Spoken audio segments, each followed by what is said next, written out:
របស់អេចចៃនឹងហ៊ានលក់ថ្លៃប៉ុណ្ណឹងផងអញគិតថាខ្ញុំល្ងងមែនទេខ្ញុំក៏ជាមនុស្សមកពីហាងលក់ដូរខេងម្ដែលថ្លៃនេះពិតជាមិនអាចបញ្ចុះបានទៀតទេឯងសំណាងល្អហើយតោះទៅវិញធ្វើឲ្យគេមិនសប្បាយចិត្តគេមកពីពិភពក្រោមដីហើយយើងត្រូវអត់ធ្មត់កុំបង្កបញ្ហាបងប្រុសផ្លូវនេះឯណោះគឺជាស្ថានីយ៍យួយហើយ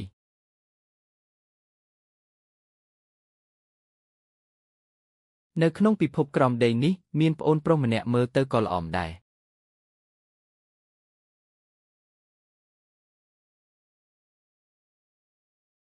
របស់ទាំងនេះច្បាស់ជាត្រូវបានបង្កើតឡើងដើម្បីសម្របទៅនឹងបរិស្ថាននៃតំបន់ផ្សេងគ្នាច្រកទ្វារព្រលឹងផ្កាយនោះអាចខត់ថាមពលយិនយ៉ាងណែនខ្លាចថាកំពុងដឹកជញ្ជូនភ្ញៀវពិសេសដែលមានជីវិតលំបាកបើខ្វះថាមពលយិន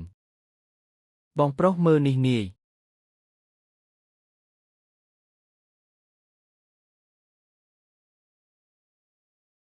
របស់នេះមើលទៅដូចជាអណ្ដើកដើរបានប៉ុន្តែខាងក្នុងរៀបចំដូចជាបន្ទប់ VIP រសនិយមរបស់មនុស្សប៊ីមិញពិតជាប្លែកមែនទៅយេងម្នាក់ថ្លៃប៉ុន្មាន2000កាក់ម្នាក់ថប់ម្លេះអញធ្លាប់ជិះរទេះពីមុនអត់នៀបមិនមើលតម្លៃសោះបែរជានិយាយថាថប់នៅចំពោះមុខម្ចាស់ទៅវិញខ្ញុំថាមពលបរោះធាត់នោះស្រដៀងនឹងសែនយ៉ាងដែរឬមួយក៏គេជាកុលសម្ព័ន្ធគេជួយដែរខ្ញុំមានលុយមួយថងពេញតើត្រូវបារម្ភថាខ្វះទៀតមែនទេបងប្រុសលុយរបស់យើងដូចជាខ្វះបន្តិចហើយខ្វះប៉ុន្មាន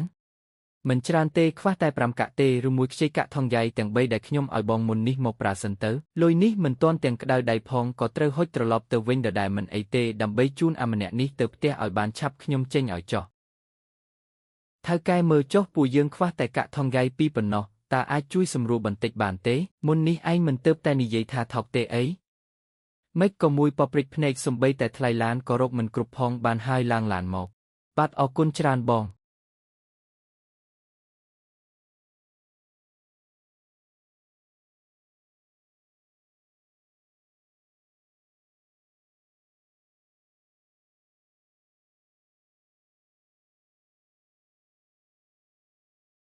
ថៅកែខ្ញុំមានកាក់ស្ពាន់2000តើអាចឲ្យខ្ញុំឡើងឡានបានទេនរណាកំពុងនិយាយញឹងសំឡេងពីរោះគួរសំតើតើអាចឲ្យខ្ញុំឡើងឡានបានទេស្មុំយីចប់មកពីណាហ៊ានមកសុំឡើងឡានចេញទៅ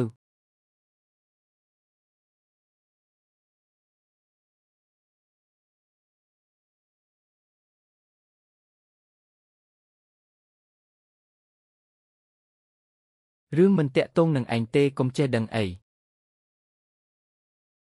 ពិតជាធ្វើឲ្យកំហឹងសត្វកញ្ជ្រោងនេះផ្ទុះឡើងមែន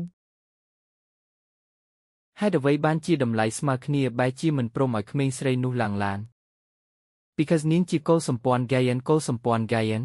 កុលសម្ព័ន្ធមួយនេះតាំងពីកើតមកមានការឆ្លុះវង្វេងមួយគឺស្វែងរកផ្ទះសម្បែងប៉ុន្តែគ្មានអ្នកណាជោគជ័យឡើយពួកគេស្លាប់តាមផ្លូវហើយត្រូវសត្វព្រៃហែកស៊ីជាអាហារអ្នករាល់គ្នាស្អប់ជោគវាសនាអនាថានេះណាស់ព្រោះគិតថាពួកគេនាំស៊ុយ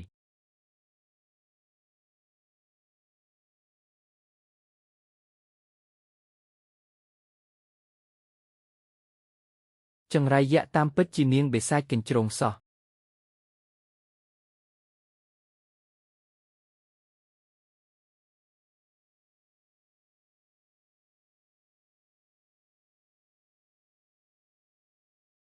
ជើងច្រើនពិតជាមានប្រយោជន៍មែនល្បឿនលឿនជាងខ្ញុំប្រើក្បាច់ស្រាលខ្លួនអស់ពីកម្លាំងកាយទៅទៀតប៉ុន្តែអង្គុយក្នុងឡានគ្មានអារម្មណ៍ថាវិលមុខអ្វីឡើយនេះពិតជាការធ្វើដំណើររាប់ម៉ឺនយោជន៍ក្នុងមួយថ្ងៃមែន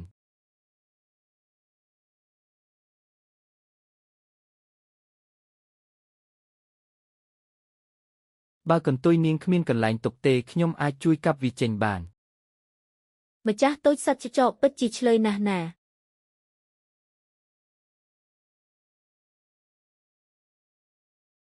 ឯងហ៊ានកាប់កន្ទុយខ្ញុំផងឯងដឹងទេថាខ្ញុំជាមនុស្សរបស់នរណានៅក្នុងភ្នែកខ្ញុំនាងគ្រាន់តែជាសត្វតិរច្ឆានម្នាក់ប៉ុណ្ណោះច្បាប់ឡានកង់តូចចែងថាជនណាជិះឡាននេះមិនត្រូវប្រើហិង្សាបង្កបួសស្នាមលើអ្នកដទៃឡើយបើល្មើសនឹងត្រូវរងទណ្ឌកម្មហែកសាច់ជាបំណែកត្រូវហើយពិតប្រាកដណាស់ត្រូវតែទទួលតែចុះច្បាប់ដែលថាអ្នកដំណើរមិនត្រូវរំខានអ្នកដទៃដោយគ្មានហេតុផលនោះគឺនាងទេបិសាចកញ្ជ្រោងនេះរំខានពួកយើងមុនមាននរណាខ្លះខ្ញុំឃើញតែគេប្រើហិង្សាធ្វើបាបគេប៉ុណ្ណោះពួកឯងត្រូវរកគ្នាទាំងអស់ បើមិនចង់ងាប់ទេអង្គុយឲ្យស្ងៀមទៅកុំចោទថាមុខដៅខ្ញុំគ្មានមេត្តាចំពោះសត្វតិរច្ឆានឲ្យសោះ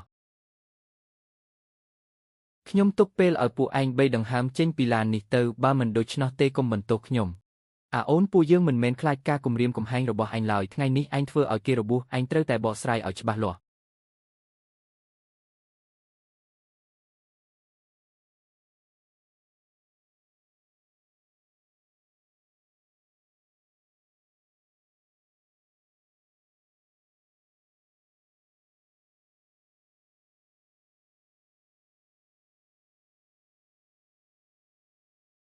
នរណា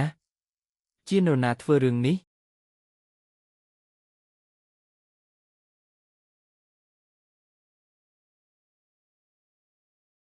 បានហើយឈប់សម្ដែងទៅខ្ញុំសូមនិយាយជាលើកចុងក្រោយបាត់ពីមុខខ្ញុំក្នុងរយៈពេល3ដង្ហើមទៅបើមិនដូច្នេះទេខ្ញុំនឹងចាត់ទុកពួកឯងជាចោរប្លន់ហើយហេតុអ្វីបានជាពួកឯងតាមសម្លាប់ខ្ញុំយើងខ្ជិលមិននឹកស្មានថាឯងបាត់ខ្លួនអស់100ឆ្នាំទៅហើយនៅមានជីវិតរស់រានទៀតហើយបើឯងនៅរស់គួរតែលាក់ខ្លួនឲ្យចិត្តទៅហេតុអ្វីត្រូវត្រឡប់មកវិញហេតុអ្វីខ្ញុំមិនអាចត្រឡប់មកវិញចុះម្ចាស់កត្រីរបស់ខ្ញុំនៅណាតើនាងស្ថិតនៅក្នុងដៃពួកឯងមែនទេខ្ញុំស្មានតែបញ្ហាដែលពួកយើងបង្កនៅភូមិថេងនីវតាមរកដល់ទីនេះទៅទៀតស្ដាប់ទៅដូចជាគូសត្រូវចាស់សោះស្ដាប់ទៅដូចជាអ្នកស្គាល់គ្នាចាស់សោះគង់នាងស្រីញាប់ម្នាក់នោះនាងតាំងពីយូរ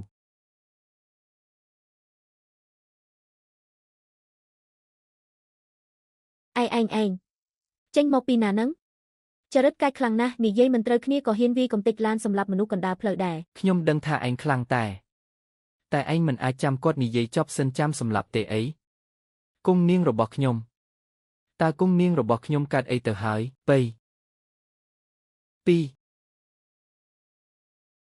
1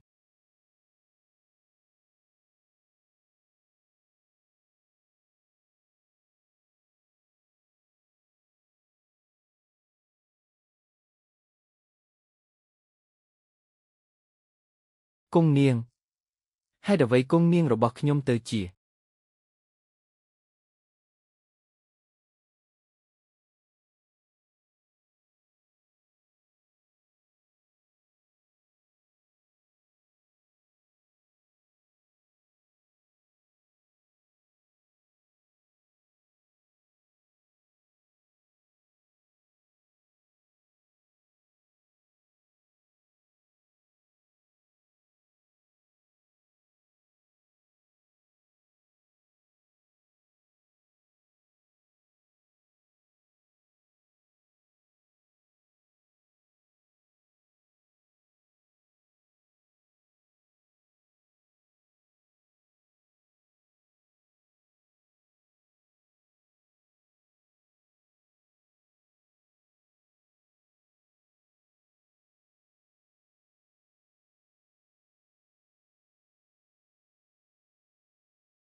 ឯងស្រីពេកហើយមានប្រយោជន៍អីទេបងប្រុសលឿនឡើងពួកយើងប្រញាប់ត្រឡប់ទៅគង់ជាងវិញទៅខ្ញុំមានអារម្មណ៍ថាគង់នាងប្រហែលជាមានរឿងហើយអូយ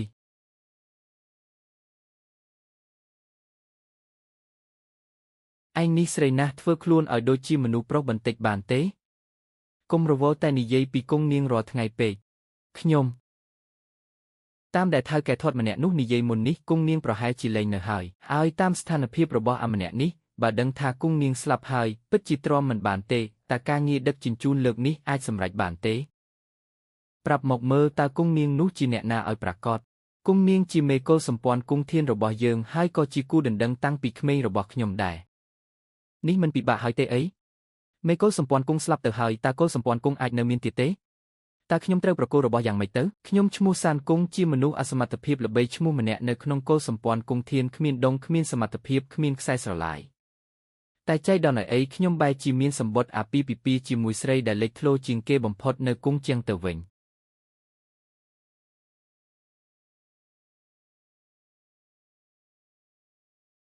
ថ្ងៃនេះពុកបង្រៀនពួកគេឲ្យបង្កើតជាកម្មបិតខ្យល់ខ្ញុំឃើញឯងលួចរត់ចេញមកទៀតហើយយ៉ាងណាក៏ខ្ញុំធ្វើមិនបានដែរឯងទៅហាត់ជាមួយពួកគេទៅមិនបាច់មកកំដរខ្ញុំរាល់ថ្ងៃទេ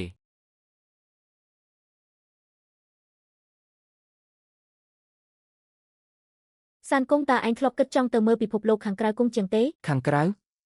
ទឹកដីរបស់ពួកបរទេសទាំងនោះមេដឹកនាំធ្លាប់និយាយថាពួកយើងចេញក្រៅគង់ជាងគឺទៅរកសេចក្តីស្លាប់អញ្ចឹងមិនបាច់ធ្វើជាសមាជិកកុលសម្ព័ន្ធទៀតទេ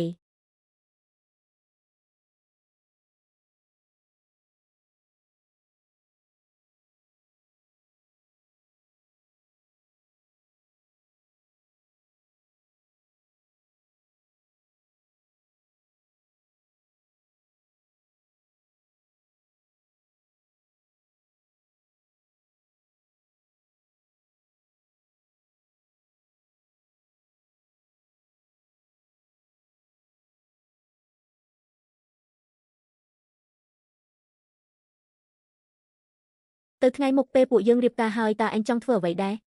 ឬមួយឯងធ្វើជាអ្នកកត់ត្រាប្រវត្តិសាស្ត្ររបស់កុលសម្ព័ន្ធគង់ធានទៅដើម្បីកត់ត្រារាល់រឿងធំដែលខ្ញុំបានធ្វើអញ្ចឹងខ្ញុំនឹងសរសេរពីរឿងឯងលួចស៊ីផ្លែលើសឺកករហូតត្រូវចាស់ទុំដេញវាយស្អប់ណាស់ទៅថ្ងៃមុខពួកយើងមានពេលច្រើនទៀតតើ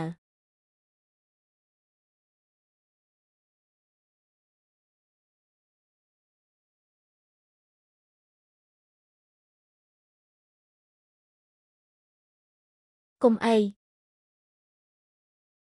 គឺបែបនេះហើយខ្ញុំត្រូវបានគេចាប់ខ្លួនទៅហើយក៏មិនដែលបានជួបគង់នាងរបស់ខ្ញុំទៀតឡើយនេះមិនមែនជាគំរូតួឯកដែលប្រែពីអសមត្ថភាពមកជាខ្លាំងពូកែទេអីពេលនេះអាម្នាក់នេះជាអ្នកខ្លាំងលំដាប់កម្ពូលពិតប្រាកដម្នាក់តែគួរឲ្យស្ដាយឈ្នះកម្លាំងតែត្រូវបាត់បង់គង់នាងម្នាក់នេះពិតជាស័ក្តិសមជាស្រីអស្ចារ្យមែនតែថាតាមចរិតដូចជាឯងនេះតើឯងគិតថាឯងស័ក្តិសមនឹងនាងទេបើខ្ញុំជាឯងខ្ញុំនឹងនៅឲ្យឆ្ងាយពីនាងដើម្បីកុំឲ្យរំខានដល់អនាគតដ៏ល្អរបស់នាងបងប្រុសបងនិយាយមិនខុសទេខ្ញុំពិតជាបានធ្វើឲ្យគង់នាងពិបាករហូតមែនតែខ្ញុំមិនស្ដាយក្រោយទេតើឯងគិតថាឲ្យតែខ្លួនឯងមានសមត្ថភាពកម្រិតកំពូលហើយគឺស័ក្តិសមនឹងគង់នាងហើយមែនទេបងប្រុសបងត្រូវតែជួយលាក់ការសម្ងាត់ឲ្យខ្ញុំផងណាបើមិនអញ្ចឹងទេវានឹងនាំគ្រោះថ្នាក់ធំធេងដល់គង់នាងជាមិនខានមិនត្រូវទេយីងឡានម្នាក់នេះហាក់ដូចជាមិនបានចាត់ទុកគេជាចំណាប់ខ្មាំងទេតែបែរជាមានបំណងនាំគេទៅកាន់ដែនដីស្ងាត់ជ្រងដើម្បីស្វែងរកលាភសំណាងដ៏ធំធេងឲ្យគេទៅវិញតាមយីថាជាលាភសំណាងតាមដែលខ្ញុំដឹងភ្ញៀវដែលមិនបានរំពឹងទុកដូចជាសានគឿននៅពេលដែលត្រូវបានយីងឡាននាំទៅកាន់ទឹកដីស៊ុយហ្វាងពួកគេត្រូវបានគេបង្ក្រាបដាច់ដោយឡែកពីគ្នានៅកន្លែងផ្សេងគ្នានៃស៊ុយហ្វាងទីបំផុតដោយសារតែភាពចលាចលមួយរំពេចដែលបណ្ដាលឲ្យបេសាចនៅក្នុងទឹកដីស៊ុយហ្វាងទាំងមូលបះបោរប្រឆាំងទើបគេបានអញ្ជើញតាវហ្វាសៀនឲ្យចេញមកអន្តរាគមន៍បន្ទាប់មកយីងឡានគ្មានជំរឿអ្វីក្រៅពីប្រមូលពួកគេពីផ្នែកផ្សេងនៃដាហ្វាងនោះទេក្រោយមកដោយសារតែការរៀបចំរបស់លីវិនយាននិងជើធានយានពួកគេត្រូវបានផ្ទេររួមគ្នាទៅកាន់ទីក្រុងសាំងជីងនៃដាហ្វាងមែនហើយស៊ូជីងយ៉ានធ្លាប់បាននិយាយថាបុរសម្នាក់នេះគឺជាមនុស្សតែម្នាក់គត់ដែលបានបំបីច្បាប់ចម្លែកដែលបង្កើតឡើងដោយយីងឡានដោយខ្លួនឯងហើយបានគេចផុតពីការបង្ក្រាបហេតុអ្វីបានជាមានតែគេម្នាក់គត់ដែលអាចបំបីច្បាប់ចម្លែកនោះហើយគេចផុតពីការបង្ក្រាបរបស់យីងឡានហើយកុំទាន់គិតរឿងទាំងនេះអីកុំបារម្ភរឿងនេះមានតែឯងនិងខ្ញុំទេដែលដឹងប៉ុន្តែដោយសារឯងស្រឡាញ់គឺនីអាងមិនថាឯងជួបប្រទេសអ្វីបន្ទាប់ទៀតទេត្រូវចាំថាក្តីស្រឡាញ់គឺជាកម្លាំងចិត្តរបស់ឯងក្តីស្រឡាញ់មិនអនុញ្ញាតឲ្យឯងបោះបង់ខ្លួនឯងដោយងាយនោះឡើយបាទតើឯងមិនគួរនិយាយពាក្យអរគុណខ្លះទេអីហាយអូមែនហើយមិនក៏ខ្ញុំគ្មានមារយាទបែបនេះទៅវិញបងប្រុសអរគុណច្រើនយីម៉ែបែបហ្នឹងក៏បានដែរបងប្រុសតើបងមានរឿងសប្បាយចិត្តអ្វីមែនទេអាចចែករំលែកឲ្យខ្ញុំដឹងផងបានទេខ្ញុំសប្បាយចិត្តជំនួសឯងទេតើសប្បាយចិត្តដែលឯងចិត្តបានជួបគឺនីអាងជាទីស្រឡាញ់របស់ឯងអរគុណច្រើនបងប្រុសបានហើយកុំហៅខ្ញុំថាបងប្រុសអីហើយចុះហើយឡើងធ្វើឲ្យខ្ញុំចាស់អស់ហើយបាទបងប្រុសសុំទោសខ្ញុំទម្លាប់មាត់ហើយបាត់ទៅហើយបានហើយប្រាប់មកមើលតើពួកអាស្បែកខ្មៅមិញនេះជានរណារឿងនេះខ្ញុំក៏មិនដឹងដែរខ្ញុំដឹងត្រឹមតែថាពួកគេជាពួកហ្វូស៊ុយហើយមកពីនិកាយយិនស៊ុយនៃភាគខាងត្បូងពួកនេះពូកែខាងតាមដានណាស់ច្បាស់ណាស់ថាមាននរណាម្នាក់ជួលពួកគេឲ្យមកតាមរកខ្ញុំដោយផ្ទាល់ប៉ុន្តែការនោះខ្ញុំចាក់ចេញទាំងប្រញាប់ប្រញាល់មិនគួរមាននរណាដឹងសោះម្យ៉ាងទៀតខ្ញុំមិនសូវមានគេស្គាល់នៅក្នុងកុលសម្ព័ន្ធនោះទេហេតុអ្វីបានជាពួកវាស្រាប់តែចង់មកសម្លាប់ខ្ញុំបែបនេះមនុស្សដែលគ្មានការគំរាមកំហែងសោះហេតុអ្វីបានជាពួកគេខំប្រឹងប្រែងយ៉ាងខ្លាំងដើម្បីមកសម្លាប់លើកលែងតែពួកគេបានដឹងរួចហើយថាគេត្រឡប់មកវិញជាមួយសមត្ថភាពពេញខ្លួនពួកគេមិនចង់ឲ្យគេត្រឡប់ទៅកុលសម្ព័ន្ធគឿនវិញទេហើយតែមិនចង់ឲ្យគេដឹងពីការពិតដែលថាគឿននីអាងបានស្លាប់ទៅហើយប៉ុន្តែលក្ខខណ្ឌទាំងអស់នេះគឺផ្អែកលើការដែលពួកគេដឹងថាគេបានត្រឡប់មកវិញតើពួកគេដឹងដោយរបៀបណាទៅ ឬមួយក៏ដោយសារតែសមរភូមិនៅភូមិឈីងញូបានហើយសម្រាប់បន្តិចសិនសឹមបន្តដំណើរទៅទៀតទើបតែមកដល់ពិភពមីងជានេះដែលបាន3000លីផងក៏ជួបនឹងបញ្ហាស្មុគស្មាញគ្រប់បែបយ៉ាងទៅហើយខ្វះកាតបំរុងក្នុងដៃណាស់ សូមអបអរសាទរដែលទទួលបានពាក្យកុនលេសទេវភាពអចិន្ត្រៃយ៍ភ្នែកទឹកធ្លុះយំភព ហើយពាក្យកុនលេសនេះមកដល់ចំពេលល្អណាស់នេះជាអភិនិហាខាងកែវភ្នែកបន្ទាប់ពីបើកដំណើរការវានឹងអាចមើលឃើញអ្វីដែលមនុស្សធម្មតាមើលមិនឃើញមិនត្រឹមតែអាចមើលឃើញព្រលឹងទាំង3និងវិញ្ញាណទាំង7ប៉ុណ្ណោះទេប៉ុន្តែថែមទាំងអាចយល់ដឹងពីអារម្មណ៍និងចំណងតណ្ហាទាំងឡាយទៀតផងព្រលឹង3និងវិញ្ញាណ107ភ្នែកទឹកធ្លុះយំភពអាចមើលធ្លុះព្រលឹងទាំង3និងវិញ្ញាណទាំង7របស់សត្វលោកបានព្រលឹងទាំង3ពេញលេញទើបជាសត្វលោកដ៏លម្អិតវិញ្ញាណទាំង7គ្រប់គ្រងលើអារម្មណ៍និងតណ្ហាទាំង7អ្នកដែលមានវិញ្ញាណមិនពេញលេញនិងមានភាពខ្វះខាតនិងមិនសូវយល់ដឹងកម្រិតសមត្ថភាពក៏នឹងត្រូវបានចាក់សោនៅកន្លែងតែមួយផងដែរអញ្ចឹងតើមិនប្លែកទេដែលអ្នកភូមិឈីងញូនិងពួកកុលសម្ព័ន្ធរុក្ខជាតិមិនចេះវិបស្សនាហើយបានត្រឹមតែខ្លាយជាទីសកលរបស់គេចុះហេតុអ្វីបានជាបុរសម្នាក់នេះមានវិញ្ញាណដល់ទៅ107ទៅវិញប្រមូលបានមកពីទឹកដីស៊ុយហ្វាំងមែនទេឬមួយក៏ជាវិញ្ញាណដែលភូមិឈីងញូបានបញ្ជូនទៅពីមុនចុំយ៉ាការប្រើប្រាស់ធម្មពលរបស់ភ្នែកទឹកធ្លុះយំភពនេះពិតជាខ្លាំងដល់ថ្នាក់នេះផងត្រឹមតែមួយផ្លេតសោះវាបានស៊ីអស់ធម្មពលរបស់ខ្ញុំជិត1%ទៅហើយការបាត់បង់ធម្មពលនេះមិនខុសពីខ្ញុំកំពុងតែប្រយុទ្ធគ្នាយ៉ាងស្វិតស្វាញនោះទេទើបតែមកដល់ដំបូងមិនអាចខ្ជះខ្ជាយធម្មពលបែបនេះទេសម្រាប់សិនចាំធម្មពលពេញវិញចាំនាំគេធ្វើដំណើរទៅទៀតតោះទៅជាក់ស្ដែងណាស់មនុស្សនៅក្នុងពិភពមីងជានេះហាក់ដូចជាមានបញ្ហាប្រលឹងនិងវិញ្ញាណទាំងអស់គ្នាក្មេងស្រីតូចម្នាក់នេះដើរលឿនម្លេះនាងបារម្ភថាយើងនឹងដណ្ដើមដំបងដុកសិទ្ធិរបស់នាងមែនទេមើលទៅប្រហែលជាអញ្ចឹងហើយតើយើងទាំងពីរនាក់មើលទៅដូចចោលប្លន់ដែលចិត្តដាច់ពោះស្លាប់ណាស់មែនទេតើឯងចង់មានន័យថាម៉េចលុយរបស់ខ្ញុំត្រូវបានគេប្លន់អស់ហើយខ្ញុំគ្មានលុយទេខ្ញុំពិតជាគ្មានលុយមែនណាមិនប្លែកទេដែលក្មេងស្រីតូចម្នាក់នេះស្លៀកពាក់ខោអាវធ្លុះធ្លីសោះតែហ៊ានចំណាយលុយជិះឡានសោះនេះមកពីនាងដឹងខ្លួនថានាងមិនអាចរក្សាលុយទុកនៅជាប់ខ្លួនបានឡើយជាជាងទុកឲ្យគេប្លន់យកទៅដកលុយមកចាយឲ្យសប្បាយចិត្តវិញប្រសើរជាងតែនឹកស្មានមិនដល់ថាលុយមិនទាន់បានចាយផងក៏ត្រូវគេព្រួតវីរងរបួសពេញខ្លួនបែបនេះបានហើយពួកយើងមិនដណ្ដើមលុយនាងទេ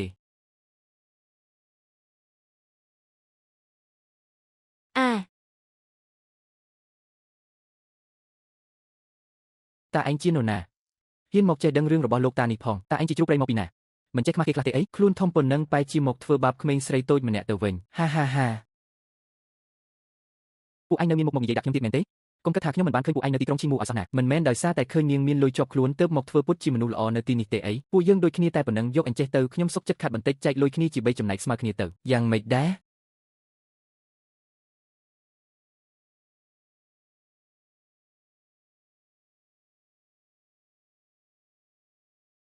បងប្រុសប្រញាប់រត់ទៅខ្ញុំ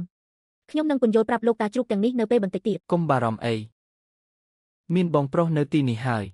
យគ្មាននរណាហ៊ានមកធ្វើបាបនាងឡើយក្មេងស្រីម្នាក់នេះចង់នៅទីនេះដើម្បីទទួលខុសត្រូវរាល់រឿងរ៉ាវទាំងអស់ដោយសារតែអ្នកបម្រើដូចជាពួកគេត្រូវបានគេទម្លាប់ឲ្យទទួលទោសជំនួសគេរហូតទៅហើយមិនប្លែកទេដែលគេតាមរកក្មេងស្រីម្នាក់នេះព្រលឹង3វិញ្ញាណ7វិញ្ញាណទាំង7មានសភាពខូចខាតខ្លាំងព្រលឹងទាំង3និងវិញ្ញាណទាំង7មានសភាពពេញលេញណាស់មនុស្សលោកតែងតែសើចចំអកថាពួកគុយយ៉ានល្ងងខ្លៅប៉ុន្តែពួកគេមិនដឹងតតែសោះថាពួកគេគឺជាអ្នកដឹងខ្លួនចុងក្រោយបង្អស់នៅក្នុងពិភពមានជាភាពរុងរឿងនិងសន្តិភាពនៃគ្រប់កុលសម្ព័ន្ធដែលមនុស្សលោកមើលឃើញគឺគ្រាន់តែជាការបោកប្រាស់ដ៏ធំមួយប៉ុណ្ណោះក្រៅពីកុលសម្ព័ន្ធគុយយ៉ានសត្វលោកទាំងអស់នៅក្នុងពិភពមានជានេះត្រូវបានគេលួចយកព្រលឹងមួយនិងវិញ្ញាណ3តាំងពីកំណើតមកម្លេះហើយកន្លែងដែលហៅថាសម្បុកនោះគឺជាគន្លឹះដ៏សំខាន់ក្នុងការរក្សាការពារព្រលឹងទាំង3និងវិញ្ញាណទាំង7របស់កុលសម្ព័ន្ធគុយយ៉ានឲ្យនៅពេញលេញផ្ទុយទៅវិញសត្វលោកផ្សេងទៀតត្រូវបានបំពុលដោយធម្មពលអាក្រក់អស់ទៅហើយដោយបាត់បង់នូវភាពបរិសុទ្ធពីធម្មជាតិទាំងស្រុងចុងក្រោយក៏ក្លាយជាចំណីអាហារសម្រាប់ពួកអមនុស្សទាំងនោះ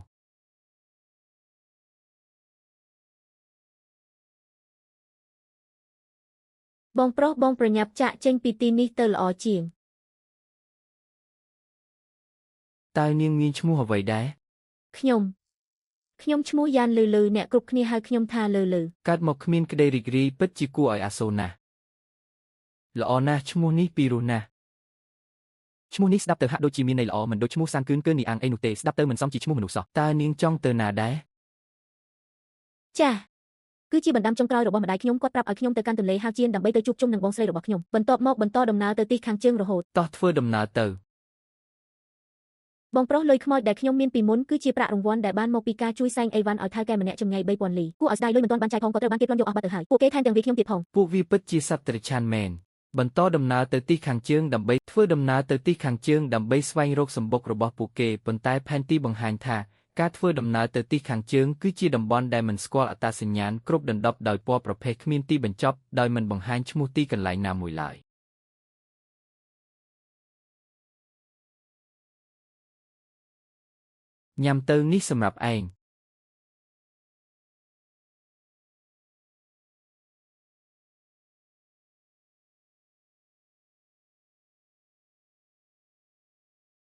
អារម្មណ៍ដែលជ្រាបចូលទៅក្នុងក្រពះភ្លាមបែបនេះហេតុអ្វីបានជាវាដូចជាថ្នាំពុលដែលគេបង្ខំឲ្យញ៉ាំពីមុនម្ល៉េះ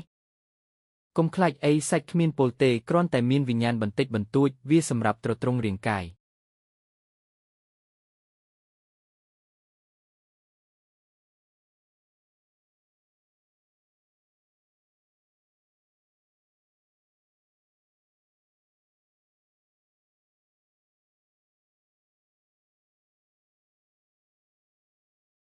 តើនេះជាអ្វី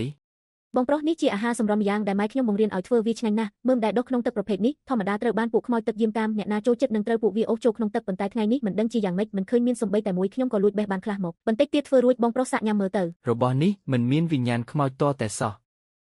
មិនឆ្ងល់ទេដែលក្រុមគ្រួសារខ្មោចរបស់ពួកគេអាចរក្សាព្រលឹងទាំង3និងវិញ្ញាណទាំង7បានពេញលេញពីមួយជំនាន់ទៅមួយជំនាន់ច្បាស់ណាស់ក្រុមនេះលាក់ទុកនៅអាថ៌កំបាំងដ៏ធំធេងមួយបងប្រុសធំបងក៏ចូលចិត្តញ៉ាំដែរមែនទេថ្ងៃក្រោយមានឱកាសលីលីនឹងធ្វើឲ្យបងញ៉ាំទៀតល្អព្រមព្រៀងគ្នាហើយណាលីលីបងប្រុសក៏មានកាដូជូនប្អូនម្នាក់ដែរបងប្រុសតើនេះជាអ្វីទៅស្អាតខ្លាំងណាស់បងប្រុសលីលីមិនយកទេរបស់មានតម្លៃបែបនេះខ្ញុំខ្លាចធ្វើឲ្យបាត់ណាស់ពីមុនសានកឹងនិយាយថាកាក់ខ្មោចនេះបុរាណណាស់ពិតជាស័ក្តិសមសម្រាប់ពូជខ្មោចដែលមានចរិតលួចលាក់នេះមែនអូហេតុអ្វីបានជាបាត់ទៅហើយបងប្រុសតើខ្ញុំធ្វើវាបាត់ហើយមែនទេទេគឺបងប្រុសទុកវាទេតើលឿនពេកប្អូនមើលមិនទាន់នឹង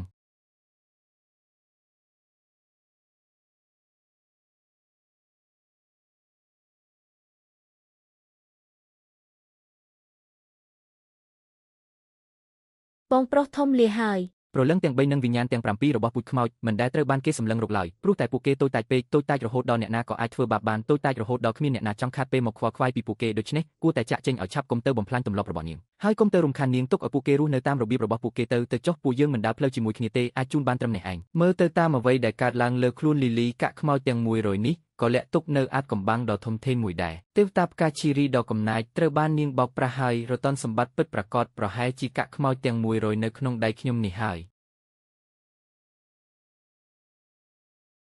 បើសិនជាខ្ញុំរកម៉ួយទិញកាក់ខ្មោចនេះមិនឃើញទេខ្ញុំនឹងឲ្យទៅពូជខ្មោចទាំងអស់តែម្ដងនិយាយមកមើលស្នាមសាក់ពេញខ្លួនឯងនេះទីបំផុតវាជាស្អីទៅវិញមើលពីខាងក្រៅសមត្ថភាពពិសេសរបស់ពូជពួកយើងគឺអាចផ្លាស់ប្ដូរផ្នែកណាមួយនៃរាងកាយបានប៉ុន្តែអ្វីដែលអស្ចារ្យពិតប្រាកដនោះគឺពួកយើងអាចផ្លាស់ប្ដូរកម្លាំងប្រភពដើមបានស្នាមសាក់ទាំង108របស់ខ្ញុំនេះគឺជាកម្លាំងប្រភពដើមខុសគ្នាទាំង108ប្រភេទឯងប្រាប់យើងតាមត្រង់មកស្នាមសាក់ទាំង108របស់ឯងនេះតើវាជាវិញ្ញាណទាំង108មែនទេឯងហេតុអ្វីបានជាឯងដឹងពិតជាដូចការទីរបស់ខ្ញុំមែនមិនប្លែកទេដែលឯងស្រពោនខ្លាំងម្លេះបន្ទាប់ពីបានជួបក្មេងស្រីនោះតើឯងបានឃើញតម្លៃដែលពូជខ្មោចត្រូវបង់ដើម្បីឲ្យមានព្រលឹងពេញលេញហើយទើបដឹងថាការមានព្រលឹងទាំង3និងវិញ្ញាណទាំង7ពេញលេញប្រហែលជាមិនមែនជារឿងល្អទាំងស្រុងនោះទេមែនទេដូច្នេះបងប្រុសឆាងសានសុំអង្វរសុំគុំសួរទៀតអីបើមិនដូច្នោះទេម៉ែរបស់ខ្ញុំប្រហែលជានឹងមានបញ្ហាធំជាមិនខានពីព្រោះរឿងនេះវាពាក់ព័ន្ធនឹងឋានៈស៊ូគូនៅក្នុងរឿងព្រេង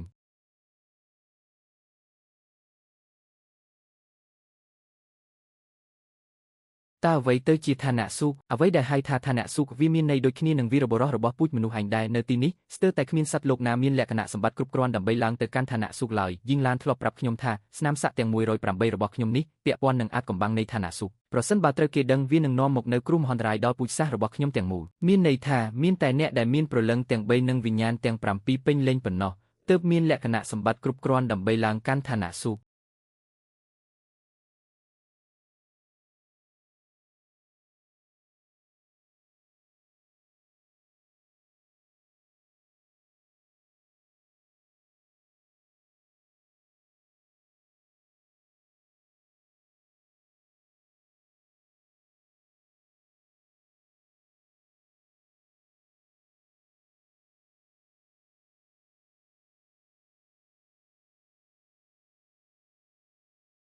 នេះជាការបំផ្លាញច្បាប់ទម្លាប់ហើយ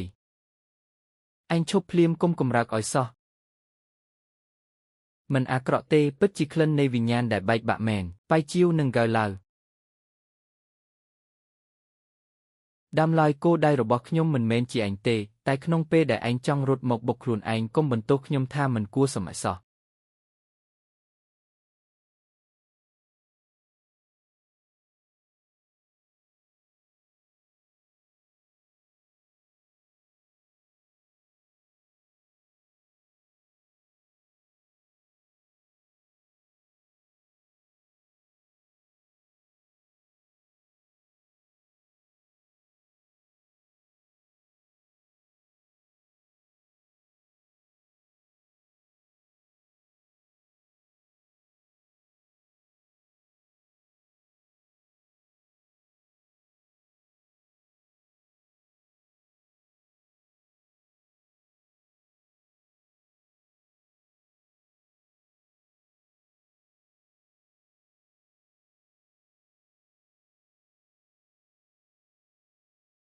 ផ្ទៃមេឃរួមជាធ្លុងមួយទិសទាំង8និងធាតុទាំង5គំនិតតែមួយកំណត់វាសនាផែនដី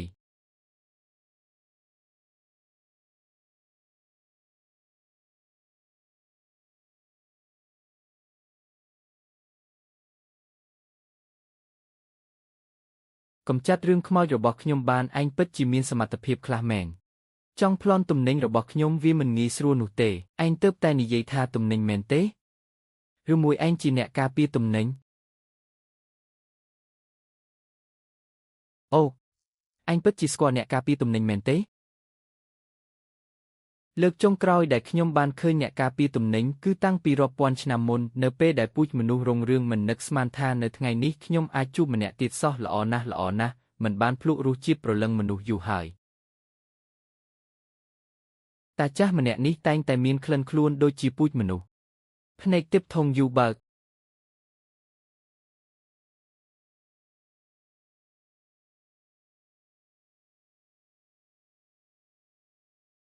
ឈួតលប់មែននេះជាស្អីទៅបងប្រុសရှែននេះគឺជាបិសាចលោភលន់តាមពាក្យឥចាមអារាមបិសាចនេះកើតឡើងពីគំនិតលោភលន់របស់សត្វរាប់រយប្រភេទផ្សេងគ្នាពួកវាចូលចិត្តស៊ីប្រលឹងណាស់អញ្ចឹងវាគ្រាន់តែជាសម្រាមតើប្អូនប្រុសឯងសរសើរហួសហើយខ្ញុំបានបង្អត់អាហារអស់រយៈពេល100ឆ្នាំមកហើយដូច្នេះឯងចង់ស៊ីប្រលឹងរបស់អាម្នាក់នេះមែនទេលោកម្ចាស់ជួយការពារខ្ញុំផងតាមពិតក្លិនពូជមនុស្សនៅលើខ្លួនតាចាស់ម្នាក់នេះគឺមកពីប្រលឹងទាំង72របស់វាដែលប្រលឹងទាំងអស់នេះវាបានស៊ីពីមនុស្សមកខ្ញុំមិនចូលចិត្តឲ្យគេមើលពេលកំពុងស៊ីនោះទេណែកអ្នកការពារទំនិញឯងទៅចាំនៅម្ខាងសិនទៅហេមានខ្ញុំនៅទីនេះអាតាចាស់ចិត្តងប់នេះមិនហ៊ានធ្វើអីឯងទេប៉ុន្តែបើឯងអាចបន្ថែមលុយខ្លះទៀតខ្ញុំអាចជួយសម្លាប់វាឲ្យឯងភ្លាមតែម្ដងបងប្រុសនេះជាវត្ថុអនុស្សាវរីយ៍ស្នេហ៍រវាងខ្ញុំនិងយេងណែងទោះបីជាវាមិនសូវមានតម្លៃខ្លាំងប៉ុន្តែវាជាវត្ថុមានតម្លៃចុងក្រោយដែលខ្ញុំមាននៅលើខ្លួនហើយអញចិត្តណាធ្វើឲ្យខ្ញុំខ្ពើមែនទេសរសេរបានជំពាក់លុយមកហាចុះបងប្រុសបើខ្ញុំសរសេរបានជំពាក់1សែនបានទេព្រមព្រៀងដឹង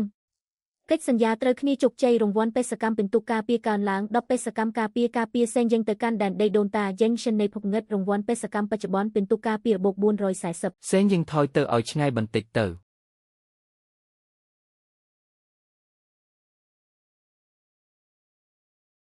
ពួកមនុស្សតែងតែមើលឃើញខ្លីបែបនេះឯងពិតជាមិនស្គាល់មេឃខ្ពស់ដីទាបមែន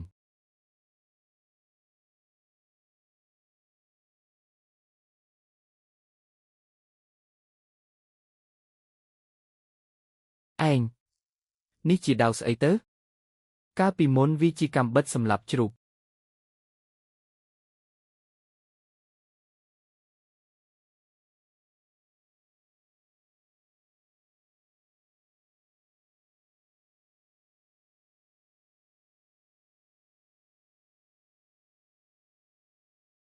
តាចាស់ម្នាក់នេះអាចបឺតស្រូបយកកម្លាំងរបស់អ្នកដទៃមកចិញ្ចឹមខ្លួនឯងបានផងតើអាតូចដាំឡើយខ្ញុំចង់បានតែមួយវិញ្ញាណនិងពីរព្រលឹងរបស់ឯងទេប៉ុន្តែពេលនេះខ្ញុំបដូរចិត្តហើយឯងធ្វើជាខ្មោចឆ្អែតស្លាប់ទៅហើយមកបម្រើខ្ញុំចោះអញ្ចឹងខ្ញុំបារម្ភថាឯងមិនទាន់មានលក្ខណៈសម្បត្តិគ្រប់គ្រាន់ទេគ្រប់គ្រាន់ឬមិនគ្រប់គ្រាន់មិនមែនស្ថិតនៅលើមាត់ឯងនិយាយនោះទេ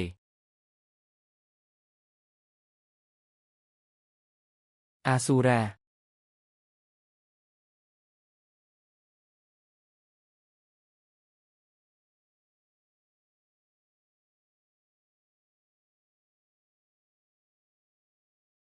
ហើយតាចាស់ម្នាក់នេះពិតជាមានល្បិចមែនហ៊ានប៉ុនប៉ងប្រើអារម្មណ៍ទាំង7និងតណ្ហាទាំង5របស់ខ្ញុំមកឃុំទុកក្នុងពិភពរឿងខ្មោចនេះផងចង្រៃមែន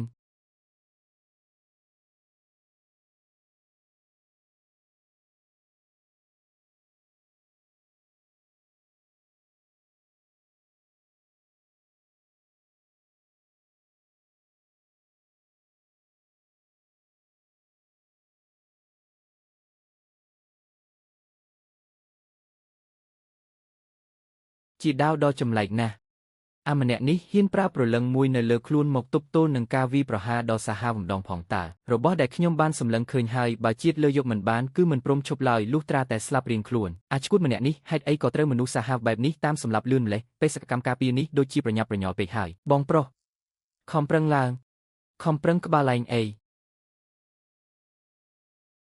តាចាស់ម្នាក់នេះរួមបញ្ចូលព្រលឹងច្រើនយ៉ាងនេះ ច្បាស់ជាមិនមែនគ្រាន់តែដើម្បីអួតនោះទេប្រកាសជាដូចជាសេងយ៉ាងដែរប្រលឹងនេះមួយសុទ្ធតែជាសមត្ថភាពមួយខ្ញុំអាចបើកភ្នែកទិបថងយូរដើម្បីមើលឃើញប្រលឹងជាក់ស្ដែងឲ្យឃើញច្បាស់និងប៉ះពាល់បាន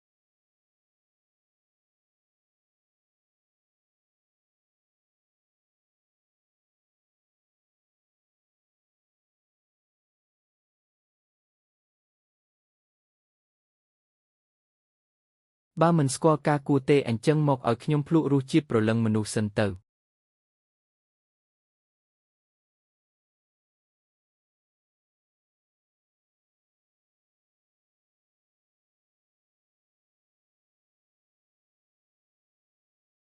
មិនជាខ្មោចលោភលន់មែនហ៊ានប្រែក្លាយទឹកដីទាំងមូលនេះទៅជាវាលភក់ដែលអាចលេបត្របាក់អ្វីគ្រប់យ៉ាងបានអរគុណសម្រាប់ការសម្ដែងរបស់អ្នក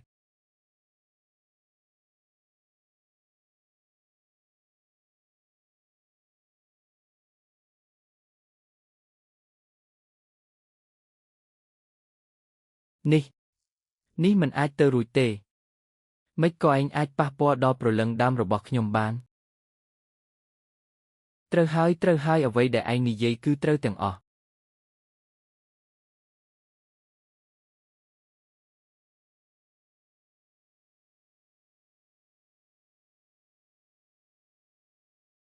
ព្រលឹងដើមរបស់ខ្ញុំនេះ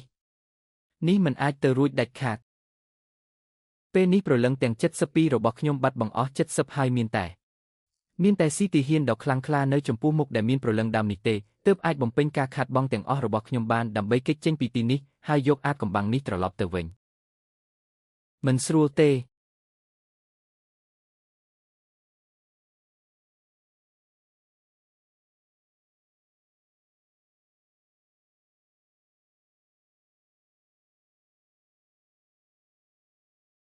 ចង្រៃពិតមែន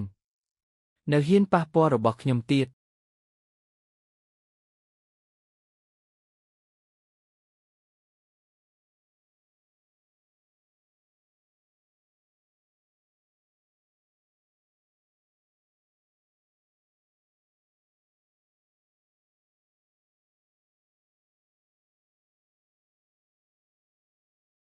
អាណាខ្លះលួចមើលអញបើមានសមត្ថភាពចេញមកតើនេះជាស្អីទៅវិញក្រោកឡើងឲ្យអញបងប្រុសនឹកស្មានមិនដល់ថាបងខ្លាំងដល់ថ្នាក់នេះសោះលុយ100,000ដែលខ្ញុំចំណាយទៅនេះពិតជាមានតម្លៃណាស់បងប្រុសសាក់ទីមើលថាអាម្នាក់មិញនេះមកពីណាគេមកពីឌូអ៊ឺស៊ឺ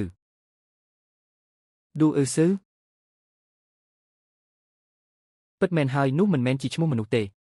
តែវាជាកន្លែងដែលមិនអាចនិយាយបានក្នុងរឿងព្រេងគឺគុយស៊ីជាវិហារវិសុទ្ធឌូអ៊ឺដែលបង្កើតឡើងនៅលើទឹកដីប៉ៃមីងរបស់យើងគឺគេនិយាយថាគុយស៊ីគឺជាទីកន្លែងដែលប្រជាជនប៉ៃមីងប្រាថ្នាចង់ទៅបំផុតក្នុងមួយជីវិតជាដែនដីដ៏វិសុទ្ធតែមួយគត់ដែលអាចរួចផុតពីការចាប់ជាតិឡើងវិញទីនោះនឹងទទួលតែអ្នកដែលមានបុណ្យបារមីពេញបរិបូរណ៍ឬអ្នកដែលមានវាសនាខ្ពង់ខ្ពស់ទើបអាចទៅដល់គុយស៊ីបានតែឌូអ៊ឺស៊ឺនេះគឺជាអ្នកអនុវត្តច្បាប់របស់គុយស៊ីនៅលើលោកនេះប្រហែលជាមកពីខ្ញុំបានលួចចាក់ចេញពីប៉ៃមីងដោយគ្មានការអនុញ្ញាតទើបល្មើសនឹងច្បាប់របស់គុយស៊ីគេមកដើម្បីចាប់ខ្ញុំទៅទទួលទោសហើយបងប្រុសប្រញាប់ជូនខ្ញុំត្រឡប់ទៅកូនសម្ព័ន្ធគឿងវិញទៅខ្ញុំចង់ជួបម៉ែគឿងជាលើកចុងក្រោយមុនពេលត្រូវបានគេចាប់ខ្លួនទៅជូនស្អីឯងស្មានតែជាការងារស្រួលតាមផ្លូវតែឥឡូវបែរជាត្រូវមកជួបរឿងរញ៉េញ៉ៃបែបនេះទៅវិញហើយអាសត្វចម្លែកដែលសម្លឹងមកខ្ញុំមិញនេះប្រហែលជាកម្លាំងដ៏គួរឲ្យខ្លាចណាមួយមកពីគុយស៊ីនោះហើយធ្វើដំណើរមិនទាន់បានប៉ុន្មានផងក៏ត្រូវមកជួបនឹងរឿងធំដុំបែបនេះបាត់ទៅហើយ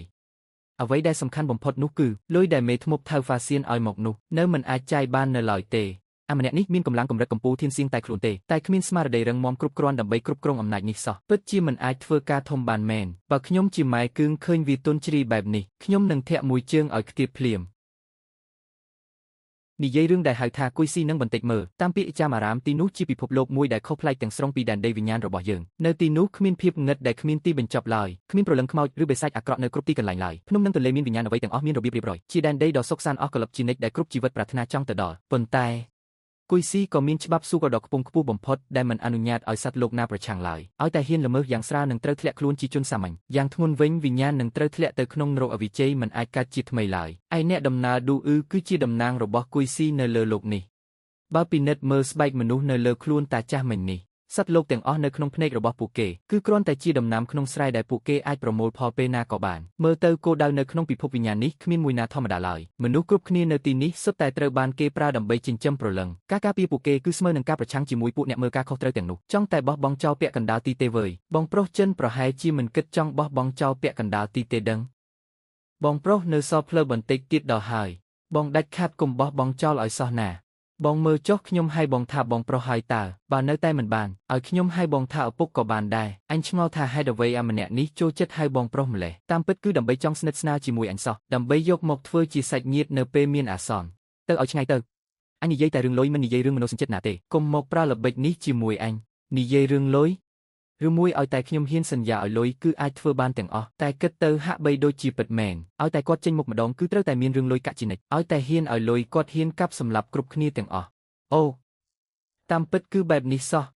បងប្រុសបងកុំបារម្ភអីកុលសម្ព័ន្ធគឺគ្រប់គ្រងទឹកដីជាង200ឆ្នាំមកហើយគ្មានអ្វីច្រើនទេក្រៅពីមានលុយច្រើនតើបងត្រូវការប៉ុន្មានប្រាប់មកនាងប្រកាសជាឲ្យមិនខានហេតុអ្វីមិនប្រាប់ឲ្យលឿនអញស្មានតែអញជាអ្នកក្រគ្មានកាក់ជាប់ខ្លួនសោះសានគឿងឲ្យអញគិតថាអញជាមនុស្សបែបណាទៅវាមិនមែនគ្រាន់តែជារឿងលុយកាក់នោះទេយន្តការបង្កើនធម៌ពលរបស់ប្រព័ន្ធត្រូវការឲ្យអតិថិជនមានចិត្តស្មោះត្រង់ទើបអាចដំណើរការបានពួកដែលឲ្យតម្លៃផ្ដេសផ្ដាសដើម្បីតែរស់និយាយទៅក៏គ្មានប្រយោជន៍ដែរអញគ្រាន់តែឃើញអញភ័យខ្លាចដល់ថ្នាក់ហ្នឹងមានអារម្មណ៍ថាខ្មាស់គេជំនួសអញបន្តិចមើលចុះអញខំធ្វើដំណើរយ៉ាងឆ្ងាយទៅដល់ដែនដីសំណល់រៀនបានវិជ្ជាគុណដ៏ខ្លាំងពូកែតែចុងក្រោយបែរជាត្រឡប់មកធ្វើជាមនុស្សកំសាកទៅវិញបងប្រុសសម្ដីបងហាក់ដូចជាមានហេតុផលណាស់ខ្ញុំខំរៀនវិជ្ជាគុណដ៏ខ្លាំងពូកែទាំងនេះដើមឡើយគឺដើម្បីកុំឲ្យគេធ្វើបាបទៀតនិងដើម្បីគ្រប់គ្រងវាសនារបស់ខ្ញុំនិងម៉ៃគឹងលឺថាឲ្យតែយើងបូជាវត្ថុដែលមានតម្លៃគ្រប់គ្រាន់នោះនឹងទទួលបានឋានៈជាអ្នកដំណើរឌូដើម្បីទទួលបានការការពារចាំខ្ញុំត្រឡប់ទៅដល់កុលសម្ព័ន្ធវិញខ្ញុំនឹងពិភាក្សាជាមួយម៉ៃគឹងដើម្បីបូជាវត្ថុខ្លះចង់ដឹងថាតើពួកគេអាចរៀបចំឲ្យខ្ញុំបានដែរឬទេមិនអាក្រក់ទេមិនអាក្រក់ទេមានមហិច្ឆតាណាស់និយាយតែមួយម៉ាត់ទៀតអញមានអារម្មណ៍ថាដូចជាកំពុងប្រមាថខួរក្បាលខ្លួនអញអញ្ចឹងធ្វើបែបនេះដូចជាកំពុងបោកប្រាស់មនុស្សល្ងងអញ្ចឹងមានអារម្មណ៍ថាខុសនឹងសំជញ្ញៈបន្តិចហើយ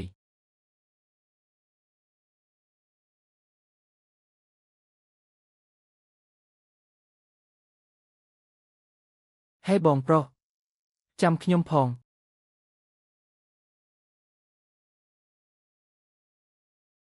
ហេតុអ្វីបានជាអាពីរអ្នកនេះមិនទាន់ងាប់ទៀតខ្ញុំមិនបានឃើញអ្វីទេហើយក៏មិនបាននិយាយអ្វីដែរលឿនឡើងលឿនជាងនេះទៀតអាម្នាក់កាន់ដាវនោះគឺជាមនុស្សដែលហ៊ានសម្លាប់សូម្បីតែមនុស្សរបស់វិមានវិញ្ញាណ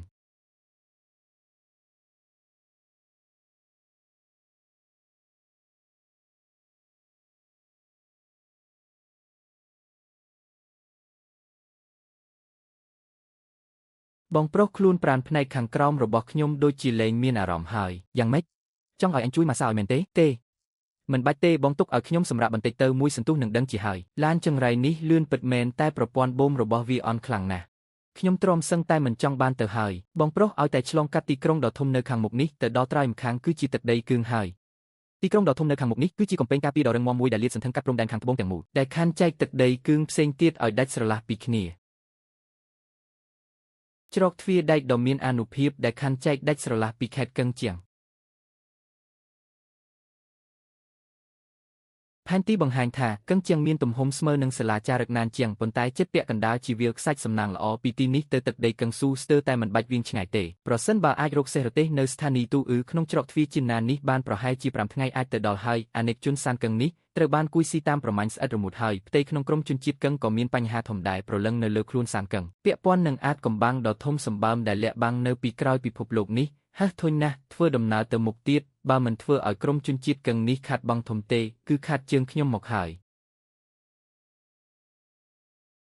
បងប្រុសយើងចិត្តចូលដល់កឹងជៀងហើយចាំដល់ពេលនោះបងមើលស្រីស្អាតកឹងស៊ូរបស់យើងធានាថានឹងធ្វើឲ្យបងបើកភ្នែកធំមិនខានឯងនិយាយពីស្អីទៅនាងពិតជាធ្វើឲ្យមនុស្សបើកភ្នែកធំមែនតោះទៅ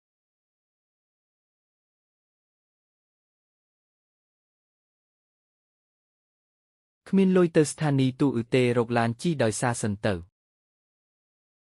ទឹកដីកឹងជៀងនេះក៏គ្មានអ្វីប្លែកដែរក្រៅពីខ្យល់អាកាសមានក្លិនខ្មោចតិចតួចខុសពីណានជៀងគឺមានតែភាពក្តៅហួតហែងនិងស្ងាត់ជ្រងជាងបន្តិចប៉ុណ្ណោះតើនេះជាប្រភេទសត្វអ្វីទៀតហើយបងប្រុសនោះហៅថាធុនស៊ុយពួកវាស៊ីតែដីនឹងថ្មជាអាហារទេអំបាញ់មិញដែលកន្លងផុតទៅដូចជាឆ្អឹងស្នុះគឺហាយស៊ុយមនុស្សនៅក្នុងលោកនេះសុទ្ធតែមានព្រលឹង2និងវិញ្ញាណ4ប៉ុណ្ណោះ ដែលវិញ្ញាណភាគច្រើនមានភាពសាហាវយង់ក្នុងឬលោភលន់តែម្យ៉ាងចំណែកឯមនុស្សមួយចំនួនតូចអាចមានពីរយ៉ាងប៉ុន្តែវាក៏ដូចជាក្រុមជនជាតិស្មៅដែរគ្មានចំណងតណ្ហាសោះរស់នៅដូចជាខ្មោចឈើអញ្ចឹងពិតជាគួរឲ្យសង្វេគណាស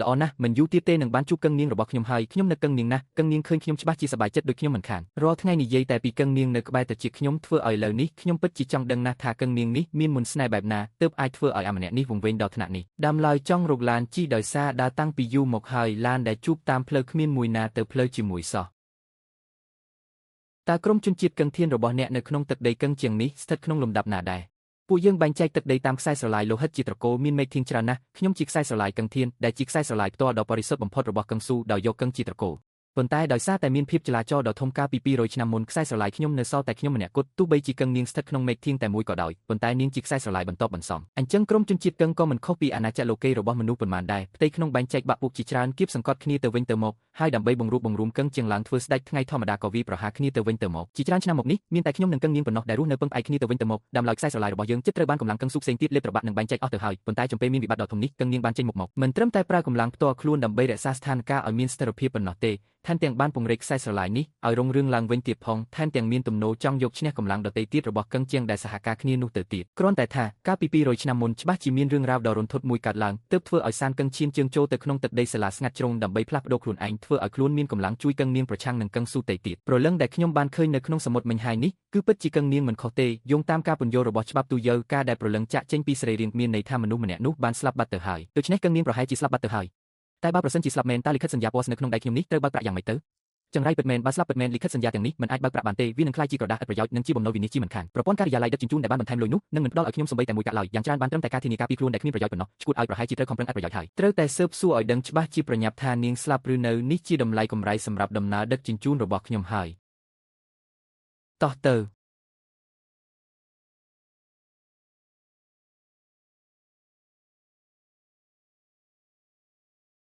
ៅតាមដែលសានកឹងបាននិយាយទឹកដីកឹងធានរបស់គេគួរតែជាទីក្រុងដ៏អ៊ូអរណាស់តើហេតុអ្វីបានជាកន្លងផុតទៅមួយថ្ងៃហើយគ្មានឡានធំមួយណាទៅទីនោះសោះអញ្ចឹងកើតមានស្ថានភាពបែបនេះបើមិនមែនកឹងធានត្រូវបានបំផ្លាញទេគឺប្រហែលជាមានរឿងធំកើតឡើងនៅខាងមុខហើយរហូតដល់គ្មាននរណាម្នាក់ហ៊ានធ្វើដំណើរទៅចង្រៃពិតមែនដំណើរដឹកជញ្ជូនលើកនេះប្រហែលជាគ្មានតម្លៃកម្រៃពិតមែនហើយដឹង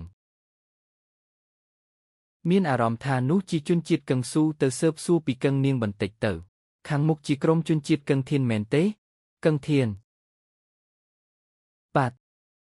កឹងធានដែលកំពុងតែល្អសោះហេតុអ្វីបានជាធ្លាក់ខ្លួនដល់ថ្នាក់នេះទៅវិញមកពីម្ចាស់ទឹកដីកឹងនាងរបស់ពួកគេជាស្រីទុនខ្សោយនឹងណាគ្មានវិធីទេមនុស្សស្រីគឺកើតមកសម្រាប់តែពឹងផ្អែកលើគេប៉ុណ្ណោះតើមានហេតុផលអីត្រូវធ្វើជាម្ចាស់ទឹកដីទៅប៉ុន្តែទឹកដីកឹងធាននេះប្រហែលជាជិតដល់ថ្ងៃអវសានហើយមើលទៅកឹងនាងស្ដាប់បន្តទៀតមើលពួកឯងថាមនុស្សស្រីម្នាក់នោះខំប្រឹងណាស់ទម្រាំតែអាចស្ដារទឹកដីកឹងធានឡើងវិញពីភាពចលាចលបានចុះហេតុអ្វីបានជានាងបំផ្លាញវាដោយដៃខ្លួនឯងទៅវិញអ្នកណាទៅដឹងក្រៅពីខ្លាចជាជនល្មើសរបស់ក្រុមជនជាតិកឹងធានហើយថែមទាំងត្រូវរៀបការជាមួយពួកអភិជនទៀតថែមទាំងនាំទុកឲ្យកឹងជាងទាំងមូលធ្លាក់ក្នុងសង្គ្រាមទៀតពិតជាស្រីនាំទុកមែនមិនអាចទេវាមិនអាចទៅរួចទេមិនអាចទេពួកឯងកុហកខ្ញុំតើកឹងនាងអាចខ្លាចជាជនល្មើសបានយ៉ាងម៉េចទៅចុះនាងរៀបការជាមួយអ្នកដទៃយ៉ាងម៉េចទៅតើទឹកដីកឹងធានរបស់ខ្ញុំអាចដល់ថ្ងៃអវសានយ៉ាងម៉េចទៅចង់ងាប់មែនទេសូមទោសអ្នកទាំងអស់គ្នាអាម្នាក់នេះខួរក្បាលមានបញ្ហាបន្តិចសូមអ្នកទាំងអស់គ្នាអធ្យាស្រ័យផងបើខួរក្បាលមានជំងឺមែនត្រូវមើលថែគេឲ្យល្អកុំឲ្យគេចេញមកឈួតលីលាទៀតពួកយើងទៅកឹងនាងមិនទាន់ស្លាប់ទេមិនត្រូវទេបើនាងនៅរស់តើត្រូវពន្យល់ពីព្រលឹងដែលបានឃើញនៅក្នុងសមុទ្រមិញហាយយ៉ាងដូចម្តេចទៅឬមួយក៏កឹងនាងនៅក្នុងទឹកដីកឹងធានបច្ចុប្បន្នជាមនុស្សខ្លាំងក្រុមជនជាតិកឹងធាននេះពិតជាមានរឿងធំកើតឡើងមែនហើយមិនស្រួលទេពិតជាមានអ្នកមកដណ្ដើមទឹកដីគេហើយលេងល្បែងបន្លំយកកូនស្ដេចមកជំនួសពិតមែនហើយចាំបន្តិចបើបែបនេះខ្ញុំមានវិធីប្រគល់ទំនិញហើយទោះជាយ៉ាងណានៅក្នុងប្រព័ន្ធនេះទីតាំងប្រគល់ទំនិញគឺទឹកដីកឹងធានមិនខ្វល់ថាអ្នកណាជាមេកូសម្ព័ន្ធកឹងធានទេដល់ពេលកំបិតដាក់លើកចាំមើលបើមិនព្រមប្រគល់ទ្រព្យសម្បត្តិទាំងអស់ឲ្យលុយខ្ញុំទេចាំមើលទៅកុំទាន់ប្រាប់គេអីអាចឈួតនេះក៏គួរឲ្យអាណិតដែរខំប្រឹងត្រឡប់មកពីទឹកដីសាឡាស្ងាត់ជ្រុងវិញតែចុងក្រោយស្រីដែលខ្លួននឹកនាបំផុតត្រូវរៀបការជាមួយអ្នកដទៃទៅវិញហើយកឹងនាងពិតប្រាកដប្រហែលជាស្លាប់បាត់ទៅហើយទៀតលទ្ធផលទាំងពីរនេះបដូរទៅលើបុរសណាក៏ជាការវាយប្រហារយ៉ាងធ្ងន់ធ្ងរដែរបងប្រុសយើងទៅចង្រៃពិតមែនតើនេះជាពាក្យគេនិយាយថាគ្មានការឈឺចាប់ណាធំជាងការស្លាប់នៃចិត្តទេមែនទេ ចាំបន្តិចប្អូនប្រុសបើឯងចង់យំក៏យំចេញមកគុំទ្រាំអីសុទ្ធតែជាប្រុសដូចគ្នាខ្ញុំយល់ណាស់បងប្រុសខ្ញុំមិនបានកើតទុកទេគុំលាក់អីយើងជាប្រុសដូចគ្នាខ្ញុំយល់ហើយបងប្រុសភ្នាក់ងាររបស់ខ្ញុំមិនបានកើតទុកទេព្រោះខ្ញុំជឿជាក់លើគង់នាងមិនមែនជាមនុស្សបែបនោះទេខ្ញុំនិងនាងជាមិត្តជិតដិតលូតលាស់មកជាមួយគ្នាតាំងពីតូចខ្ញុំស្គាល់ច្បាស់ជាងអ្នកណាទាំងអស់ថានាងជាមនុស្សបែបណានាងគ្មានថ្ងៃក្បត់គោសម្ព័ន្ធគង់ឡើយហើយរឹតតែមិនទៅស្រឡាញ់អ្នកដទៃដែរពិតមែនហើយស្នេហាពិតគឺស្ថិតនៅលើការទុកចិត្តគ្នាទៅវិញទៅមកសម្ដីពួកមនុស្សខាងក្រៅនិយាយសុទ្ធតែជាពាក្យចាមអារ៉ាមឥតប្រយោជន៍ឯងគិតមើលនារីដែលអាចនាំគោសម្ព័ន្ធដែលចិត្តរលាយឲ្យរីកចម្រើនរហូតដល់ត្រួតត្រាដែនដីគង់ទាំងមូលតើនារីបែបនេះអាចធ្វើរឿងក្បត់គោសម្ព័ន្ធកើតដំណេចទៅបងប្រុសពិតជាអញ្ចឹងមែនខ្ញុំនឹងគង់នាំពឹងផ្អែកគ្នាទៅវិញទៅមកតាំងពីតូចនាងគ្មានថ្ងៃជាមនុស្សបែបនោះឡើយសម្ដីអំបញ្ញមិញគ្រាន់តែជាការលួងលោមខ្លួនឯងប៉ុណ្ណោះការចំសម័យវឹកវរបាត់មុខគ្នាឡាយរយឆ្នាំគ្មានអ្នកណាដឹងថានឹងមានអ្វីកើតឡើងឡើយប៉ុន្តែខ្ញុំជឿជាក់លើបងប្រុសឈិនគួនគាត់មិនដែលនិយាយផ្ទះផ្ដាស់ទេពួកនោះច្បាស់ជានិយាយដាំគេហើយធ្វើជាខ្លាំងដើម្បីបោកមនុស្សល្ងងដូចជាខ្ញុំលើកនេះខូចការអស់ហើយប៉ុន្តែសម្ដីនិយាយរួចហើយក៏ត្រូវតែលេងល្ខោនឲ្យចប់ដែរក្រែងលោនាងដឹងការពិតពាក់កណ្ដាលផ្លូវហើយនឹងត្រូវរលាយរលត់ទៅប៉ុន្តែឯងក៏ត្រូវត្រៀមចិត្តទុកជាមុនដែររឿងរ៉ាវប្រែប្រួលរយឆ្នាំអាចធ្វើឲ្យភ្នំខ្ពស់ខ្លាយជាវាទំនាបបានចុះទម្រាំតែមនុស្សបងប្រុសមានន័យថាគង់នាងអាចនឹងមានបញ្ហាមិនបានជួបគ្នារយឆ្នាំមនុស្សរមែងមានការលូតលាស់គង់នាងរបស់ឯងប្រហែលជាអាចផ្លាស់ប្ដូរអត្តចរិតទាំងស្រុងមិនដូចមនុស្សដែលឯងធ្លាប់ស្គាល់ឡើយម្យ៉ាងទៀតយោងតាមលក្ខណៈពិសេសរបស់គោសម្ព័ន្ធគង់របស់ពួកឯងប្រហែលជានាងដើម្បីការរីកចម្រើនរបស់គោសម្ព័ន្ធគង់ធានក៏ត្រូវបង្ខំចិត្តបដូរក្បាលអីចឹងទៅគោសម្ព័ន្ធយើងទោះជាអាចបដូរក្បាលបានប៉ុន្តែក៏មិនមែននឹកឃើញចង់បដូរក៏បដូរបានដែរប៉ុន្តែប្រសិនបើគោសម្ព័ន្ធគង់ធានត្រូវការដោយសារអត្តចរិតដាច់ខាតរបស់គង់នាងពិតជាអាចធ្វើវាបានមែនបងប្រុសសម្ដីបងពិតជាមានហេតុផលមែនខ្ញុំក្នុងរយៈពេល100ឆ្នាំនេះថែមទាំងលះបង់ចោលអត្តចរិតទុនជ្រីអស់ទៅហើយចុះទម្រាំតែគង់នាងពេលនេះនាងគ្រប់គ្រងសមាជិកគោសម្ព័ន្ធរាប់លាននាក់អត្តចរិតនាងច្បាស់ជាផ្លាស់ប្ដូរហើយប្រសិនបើគោសម្ព័ន្ធគង់ធានមានរឿងធំដែលត្រូវបដូរក្បាលមែននោះគង់នាងក៏គ្មានថ្ងៃរីរែកឡើយល្អណាស់ទីបំផុតក៏អាចបោកក្បាលក្មេងនេះបានសម្រេចចាំដល់ពេលបើឃើញមុខដូចគ្នាក៏ចាត់ទុកថាជាការផ្លាស់ប្ដូរអត្តចរិតទៅបើប្ដូរមនុស្សក៏ចាត់ទុកថាជាការបដូរក្បាលទៅចុះឲ្យតែនាងនៅតែទទួលស្គាល់ខ្លួនឯងថាជាគង់នាងគោសម្ព័ន្ធគង់ធាននៅតែមានវត្តមានវាប្រសើរជាងគ្មានអ្នកណាទទួលស្គាល់ទៅទៀតខ្ញុំមិនដែលណែនាំលួងលោមអ្នកណាឡើយលើកនេះជាលើកដំបូងហើយតើឯងមិនគួរនិយាយពាក្យអរគុណទេមែនហើយអរគុណបងប្រុសអរគុណបងប្រុសទីងម្ចាស់ប្រព័ន្ធបានបង្រៀនដោយផ្ទាល់ធ្វើឲ្យគោដៅយល់ដឹងថាមនុស្សសេចក្ដីណាក៏អាចផ្សំបានដែរទទួលបានការវាតម្លៃផ្កាយ5តោះទៅ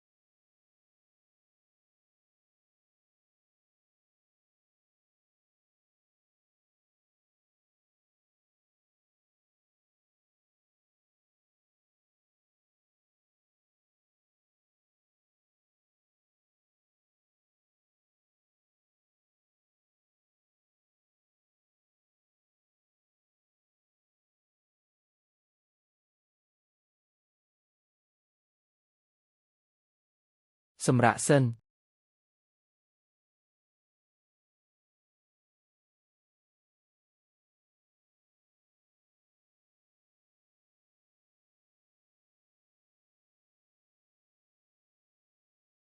បងប្រុសមានអ្វីមួយមិនស្រួលទេមនុស្សនៅទីនេះជាងពាក់កណ្ដាលមិនមែនជាមនុស្សនៃគោសម្ព័ន្ធគង់របស់យើងឡើយបើដូច្នោះតើឯងដឹងទេថាហេតុអ្វីបានជាពួកក្រៅដែនដីទាំងនេះនាំគ្នាចូលមកឈ្លានពានដែនដីគង់របស់ពួកឯងយ៉ាងច្រើនបែបនេះ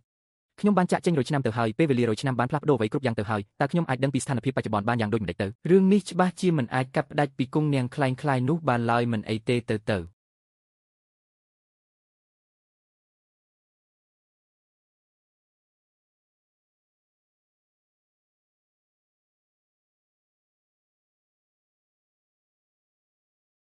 ក្លិនឈាមនិងវិញ្ញាណកំណាចខ្លាំងណាស់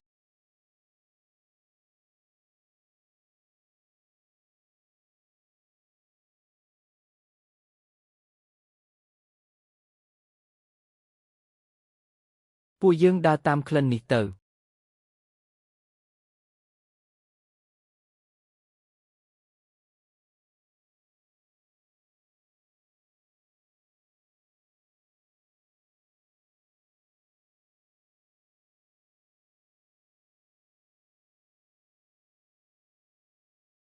នេះជាការបូជាសក្ការៈថ្វាយឋានសួគ៌ពិតមែនហើយជាអ្នកណាតើជាអ្នកណាដែលធ្វើរឿងនេះតើអ្នកណាដែលយកសមាជិកគោសម្ព័ន្ធគង់ធានរបស់ខ្ញុំមកធ្វើការបូជាសក្ការៈដ៏ព្រៃផ្សៃអំនុធម៌បែបនេះវិធីសាស្ត្រដ៏ចម្លែកនេះហាក់ដូចជាមើលមិនសូវយល់សោះភ្នែកធរធុងយូបើក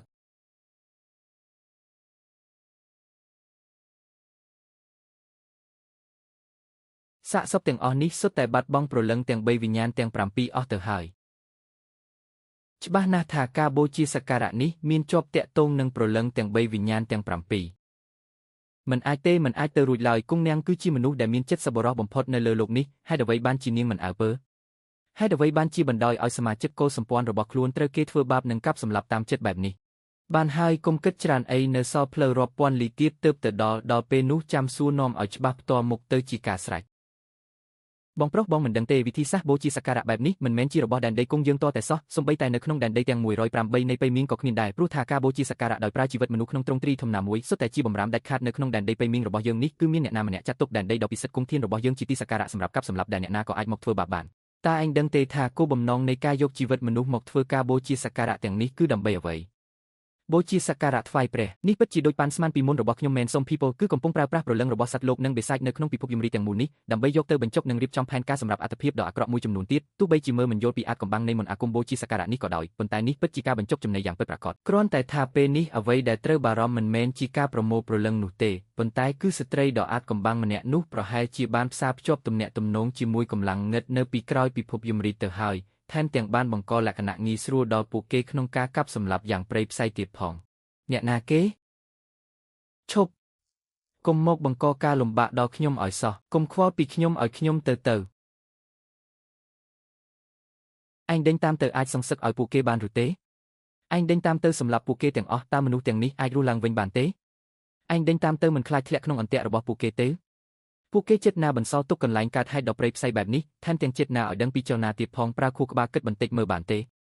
ពិតមែនហើយទោះបីជាមិនដឹងថាពួកគេមានគោលបំណងអ្វីក៏ដោយប៉ុន្តែច្បាស់ណាស់ថាពួកគេចង់តាក់ទាញខ្ញុំឲ្យទៅទីនោះអ្វីដែលសំខាន់បំផុតនៅពេលនេះគឺត្រូវត្រឡប់ទៅដែនដីរបស់ខ្លួនវិញសិនរួចសួរនាំរឿងរ៉ាវទាំងអស់នេះឲ្យបានច្បាស់លាស់ខ្ញុំស្មានថាកម្លាំងរបស់នាងខ្ញុំចង់សួររឿងនេះឲ្យបានច្បាស់លាស់ខ្ញុំស្មានតែគេខ្លាំងពូកែតែចុងក្រោយក៏មិនអាចគេចផុតពីភាពលោភលន់របស់មនុស្សជាតិដែរធៀបពិតគ្រាន់តែជាក្មេងឈាមរាវម្នាក់ដែលធ្វើការដើម្បីលុយប៉ុណ្ណោះប៉ុន្តែកំហឹងនៅក្នុងពាក្យសម្ដីអំបញ្ញមិញនេះមិនតិចជាងខ្ញុំបន្តិចណាឡើយតែគេអាចរក្សាហើយសង្កត់កំហឹងដ៏ពុះកញ្ជ្រោលនោះទុកក្នុងចិត្តបានមិនខ្មាស់ឈ្មោះជាអ្នកការពារកំពូលឡើយបងប្រុសខ្ញុំទទួលបានមេរៀនហើយពេលនេះខ្ញុំដឹងថាត្រូវធ្វើដូចម្តេចហើយដង្ហើមដែលទើបតែចាប់បានអំបញ្ញមិញនេះក៏ស្រាប់តែបាត់ទៅវិញភ្លាមបានហើយរៀបចំវ៉ាទៅបាទ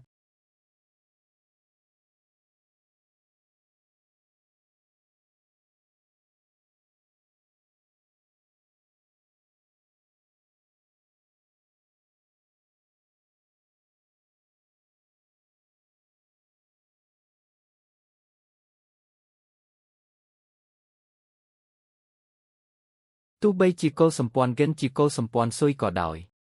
ប៉ុន្តែក្នុងសម័យបុរាណដ៏យូរលង់ពួកគេក៏ជាកុលសម្ព័ន្ធមនុស្សដែរគ្រាន់តែត្រូវបានបំផ្លាញដោយភាពចម្លែកទើបប្រែជាស៊ុយប៉ុណ្ណោះ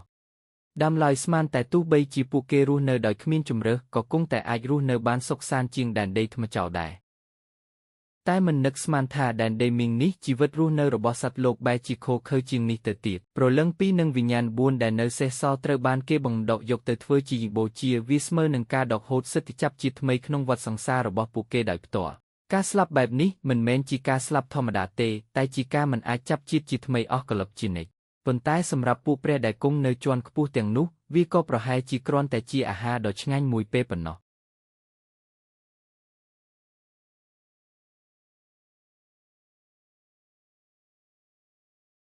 តើបានស៊ើបដឹងពីអត្តសញ្ញាណរបស់មនុស្ស2នាក់ដែលស្រាប់តែចូលមកនោះហើយឬនៅរីកាលោកម្ចាស់យ៉ានអត្តសញ្ញាណរបស់ម្នាក់ក្នុងចំណោមពួកគេមិនទាន់ដឹងច្បាស់ទេប៉ុន្តែម្នាក់ទៀតគួរតែជាសមាជិកកុលសម្ព័ន្ធកិនធានរបស់យើងទេពកោសល្យបដូរក្បាលរបស់កុលសម្ព័ន្ធកិនមិនមែនគ្រាន់តែជាការបដូរក្បាលធម្មតាឡើយហើយនៅពេលដែលទេពកោសល្យនេះឈានដល់កម្រិតកំពូលគឺអាចបដូរផ្នែកណាមួយក៏បានពេលនេះកុលសម្ព័ន្ធកិនធានក្រៅពីកិននាងគឺមានតែអាសម្រាមសាងកិនម្នាក់គត់មនុស្សកុលសម្ព័ន្ធកិនធានបាទគ្រាន់តែមនុស្សម្នាក់នេះធ្វើការចម្លែកបន្តិចហាក់បីដូចជាដើរផ្ទុយពីទេពកោសល្យកិនធានរបស់យើងនៅត្រង់របស់គេមានស្នាមសាក់ចម្លែកជាច្រើនស្នាមសាក់ចម្លែក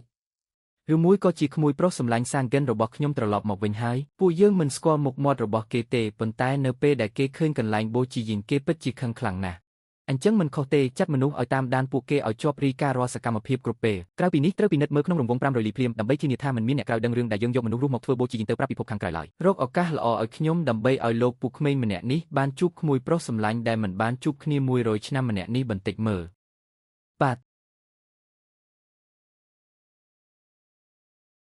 ធ្វើដំណើរតាមផ្លូវនេះស្ទើរតែមិនដល់100លីផងក៏ឃើញភូមិមួយដែលត្រូវបានគេយកទៅធ្វើជាបូជាដែរកាន់តែចូលទៅក្នុងកាន់តែស្ងាត់ជ្រងមូលហេតុដែលដែនដីកិនធាននេះស្ងាត់ជ្រងបែបនេះគឺដោយសារតែរឿងបូជាយីងដ៏សាហាវខូខើនេះត្រូវបានមនុស្សលោកដឹងជាយូរមកហើយទើបគ្មាននរណាហ៊ានឈានជើងចូលដែនដីមរណៈនេះទៀតឡើយ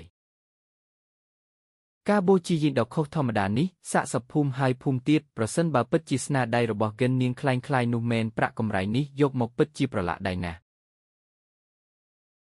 នេះក៏ជាមនុស្សកុលសម្ព័ន្ធកិនដែរឆ្អឹងទាំងនេះត្រូវបានរក្សាទុកយ៉ាងល្អមើលទៅនេះក៏ជាការបូជាយាយម្យ៉ាងទៀតដែរការធ្លាក់ចុះនៃដែនដីកិនធានពិតជាមិនអាចមិនពាក់ព័ន្ធនឹងកិននាងឡើយខ្លាចតែវាបានចាប់ផ្ដើមតាំងពីពេលដែលខ្ញុំចាក់ចេញទៅម្លេះ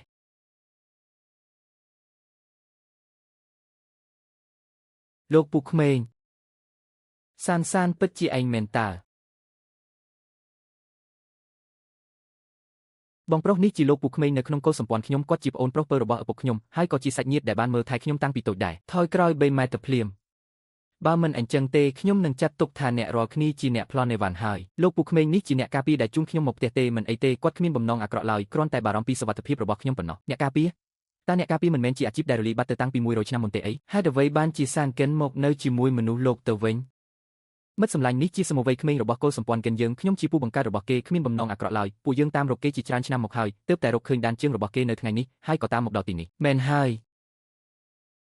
ស្មានតែយើងជាមនុស្សរងងមែនទេប្រសិនបើចង់និយាយគ្នាលេងទៅរងចាំនៅទីក្រុងកិនធានទៅចាំខ្ញុំជូនគេទៅដល់កន្លែងសិនចាំនិយាយគ្នាចិត្តពេលនេះសូមពួកអ្នកចាក់ចេញទៅពិតមែនហើយលោកពូក្មេងចុះកិននាងវិញកិននាងសុខសប្បាយជីទេសានឯងមិនដឹងរឿងទេកិននាងម្នាក់នោះមិនមែនជាកិននាងដែលឯងធ្លាប់ស្គាល់កាលពីមុនទៀតឡើយបន្ទាប់ពីឯងបាត់ខ្លួនទៅកិននាងម្នាក់នោះបានត្រូវរកជាមួយពួកបរទេសបណ្ដោយឲ្យពួកគេមកឈ្លានពានដែនដីកុលសម្ព័ន្ធកិនរបស់យើងធ្វើឲ្យមានសង្គ្រាមមិនឈប់ឈរថែមទាំងយកដែនដីកិនធានទាំងមូលទៅធ្វើជាទំនិញដូរជាមួយគេគ្រាន់តែដើម្បីដូរយកឋានៈសុខប៉ុណ្ណោះឋានៈសុខមិនអាចទៅរួចទេកិននាងស្អប់ការហ្វឹកហាត់ខ្លាំងណាស់ហើយក៏មិនដែលខ្វល់ពីកម្រិតយុទ្ធរបស់ខ្លួនដែរនាងមិនអាចយកកុលសម្ព័ន្ធកិនធានទាំងមូលទៅដូរយកឋានៈទេវតានោះឡើយខ្ញុំដឹងថាឯងពិបាកទទួលយកប៉ុន្តែធ្វើដំណើរតាមផ្លូវនេះឯងក៏បានឃើញផ្ទាល់ភ្នែកហើយមែនទេ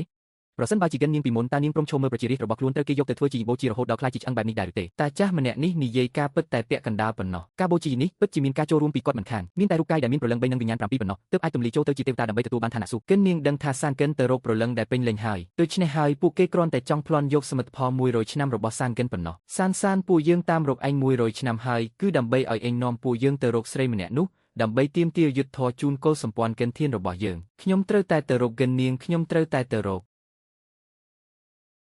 ចង់ទាមទារយុទ្ធធរក៏បានចាំខ្ញុំជូនគេទៅដល់កន្លែងសិនចាំទៅនិយាយគ្នាជាក្រោយពេលនេះនិយាយគ្នាច្បាស់ហើយរាប់ពី1ដល់3នាំគ្នាថយចេញទៅភ្លាម3សានហើយថាស្រីម្នាក់នោះនឹងរៀបការជាមួយកុលសម្ព័ន្ធក្រៅក្នុងរយៈពេល3ថ្ងៃទៀតនេះហើយអីគេបងប្រុសលោកពូក្មេងខ្ញុំគាត់មិនអីទេគាត់មិនធ្វើបាបខ្ញុំដាច់ខាតបើមិនអញ្ចឹងទេឲ្យពួកគេទៅជាមួយយើងទៅទីក្រុងកិនធានទៅ2មិត្តសម្លាញ់ទីនេះជាដែនដីកុលសម្ព័ន្ធកិនធានរបស់យើងរួចទៅហើយពួកយើងជាសាច់ញាតិដែលបានមើលថែគេតាំងពីតូចឯងប្រកូលសានឲ្យមកខ្ញុំក៏ចាត់ទុកថាបង្ហាយភារកិច្ចរបស់ឯងដែរ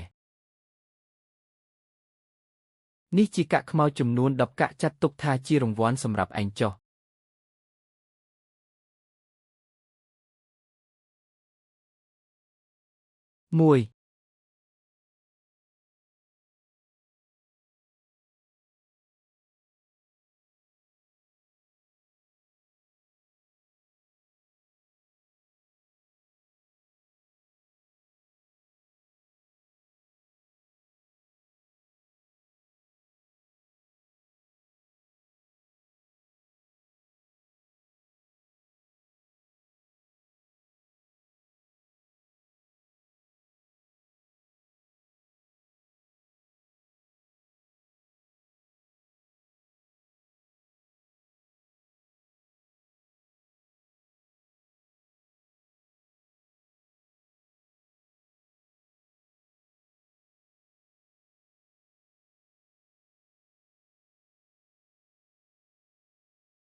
បងប្រុសតាបងកំពុងធ្វើអ្វីហ្នឹងគាត់ជីដាសារបស់ខ្ញុំតាបងសម្រាប់គ្រួសារខ្ញុំទាំងមូលមែនទេ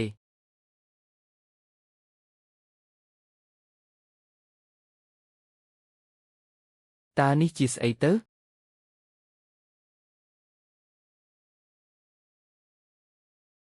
នេះវាមិនអាចទៅរួចទេតើពួកគេអាចទៅចូលដៃជាមួយពួកបិសាចយល់សប្តិបានយ៉ាងដូចម្ដេចខ្ញុំកំពុងសួរឯងណា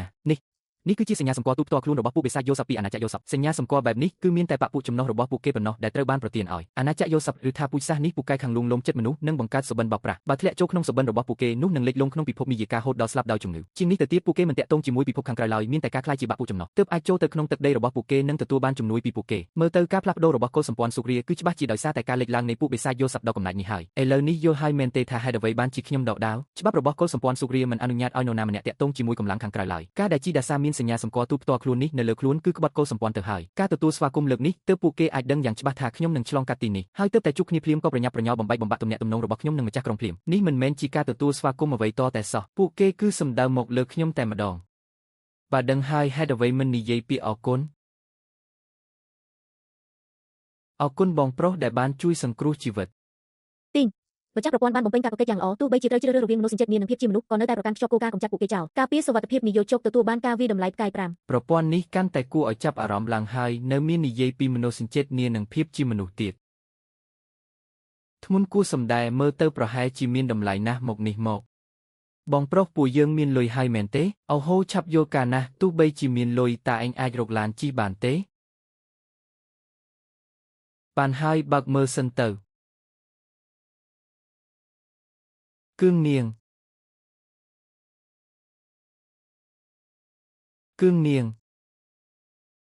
ខ្ញុំប្រាប់ហើយថាម្នាក់នោះជាអ្នកបោកប្រាស់តើបងអាចទៅជានេះគឺកំពុងយល់សប្តិមែនទេគឿងនាងហេតុអ្វីបងខ្លាយជាប្រុសទៅវិញតើមានការចេះដឹងខ្លះទេប៉ុន្តែច្បាស់ជាគឿងនាងតើឬមួយនេះជាពិភពមាយាការមិនមែនទេបងប្រុសនេះជាមន្តអាគមសម្ងាត់ម្យ៉ាងរបស់ពួកបិសាចយល់សប្តិដែលអាចប្រែក្លាយការចងចាំដ៏ជ្រាលជ្រៅបំផុតក្នុងចិត្តមនុស្សឲ្យទៅជាសុបិនបន្ទាប់ពីត្រូវមន្តអាគមហើយនឹងលិចលង់ក្នុងសុបិនដ៏ស្រស់ស្អាតដែលគេបង្កើតឡើងវង្វេងវង្វាន់អស់មួយជីវិតរហូតតតែរូបកាយស្ងួតស្វិតស្លាប់ទៅអំបញ្ញមិញគឺពិតជាដឹងពីគ្រោះថ្នាក់ទើបបោះថង់លុយចេញមិននឹកស្មានសោះថាទីនេះនៅមានលាក់ល្បិចពិសពលបែបនេះទៀតមើលទៅពួកអានឹងតាំងពីដំបូងមកគឺមានបំណងសម្លាប់ខ្ញុំជាមួយដែរបងប្រុសពួកយើងប្រញាប់ចេញដំណើរទៅខ្ញុំប្រញាប់ណាស់ផ្លូវនេះគ្រប់យ៉ាងសុទ្ធតែបង្ហាញថាគឿងនាងមិនមែនជាគឿងនាងក្នុងចិត្តខ្ញុំទៀតឡើយសានគឿងមើលទៅហាក់បីដូចជាឆោតល្ងងប៉ុន្តែបែរជាមានការតស៊ូខុសពីធម្មតានេះជាភូមិទី2ហើយដែលគាត់បានឆ្លងកាត់និងជួយរៀបចំពិធីបុណ្យសពឲ្យសង្ឃឹមថាជាតិក្រោយពួកអ្នកមិនចាប់ជាតិមកក្នុងទឹកដីសុគ្រានេះទៀតទេកុំរស់នៅក្នុងពិភពលោកដែលស៊ីសាច់មនុស្សបែបនេះទៀតអីប្រសិនបើមនុស្សទាំងនេះពិតជាមានជាតិក្រោយមែននោះពិភពលោកនេះប្រហែលជានៅមានសង្ឃឹមខ្លះប៉ុន្តែព្រលឹងទាំង3ព្រលឹងទាំង7ត្រូវបានគេបឺតយកទៅអស់ហើយសូម្បីតែគំនិតចង់ចាប់ជាថ្មីរបស់វិញ្ញាណទាំងនេះក៏ត្រូវគេបំផ្លាញចោលដែរ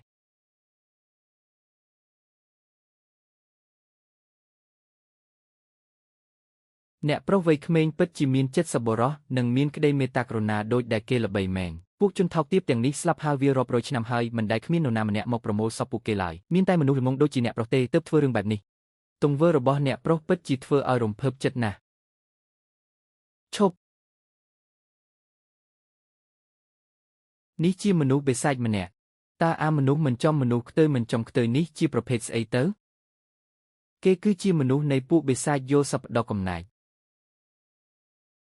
បច្ចុប្បន្នខ្ញុំនៅតែជាប្រធានកុលសម្ព័ន្ធសុគ្រាដែរប្រធានកុលសម្ព័ន្ធឯងគឺជាគូដណ្ដឹងរបស់គឿងនាងម្នាក់នោះមែនទេអូហូមិនមែនគេនិយាយថាឯងជាកាកសំណល់ដែលល្ងងបំផុតក្នុងកុលសម្ព័ន្ធសុគ្រាទេអីហេតុអ្វីក៏ទីត្រូវភ្លាមបែបនេះប៉ុន្តែឥឡូវនេះមិនហៅថាកុលសម្ព័ន្ធសុគ្រាទៀតទេគួរតែហៅថាកុលសម្ព័ន្ធយល់សប្តិគឿងវិញក្រោមការអង្វរកលុតជង្គង់របស់គឿងនាងខ្ញុំបានយល់ព្រមយកឈាមជ័រដ៏ខ្ពង់ខ្ពស់របស់ពួកបិសាចយល់សប្តិទៅលីលំនឹងឈាមជ័រដ៏ថោកទាបរបស់កុលសម្ព័ន្ធសុគ្រាដើម្បីកែលម្អឈាមជ័រដ៏ថោកទាបរបស់ពួកឯងខ្សែលោហិតឯង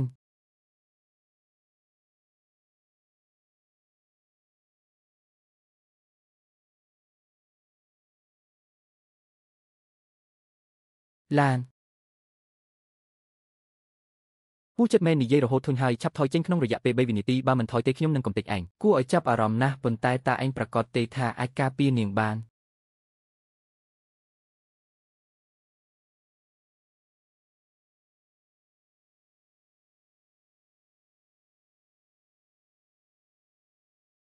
មិនអន់ទេមិននឹកស្មានថាមនុស្សតូចតាចសោះបែរជាមានកម្លាំងខ្លាំងបែបនេះឯងពិតជាមានលក្ខណៈសម្បត្តិគ្រប់គ្រាន់អាចឲ្យម្ចាស់វ័យក្មេងនេះថយចេញបានហើយ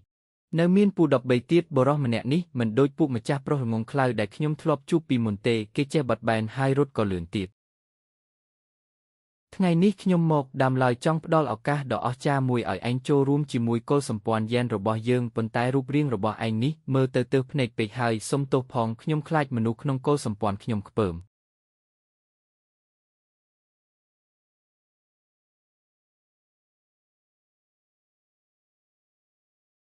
បងចេញយួនខ្ញុំរៀងខ្លាចត្រឡប់ទៅវិញបន្តិចហើយខ្ញុំខ្លាចថាទាំងអស់នេះពិតជាស្នាដៃរបស់យើងណែងមែងមិនមែនទេមិនក៏ចង់ឈប់ធ្វើទៀតហើយ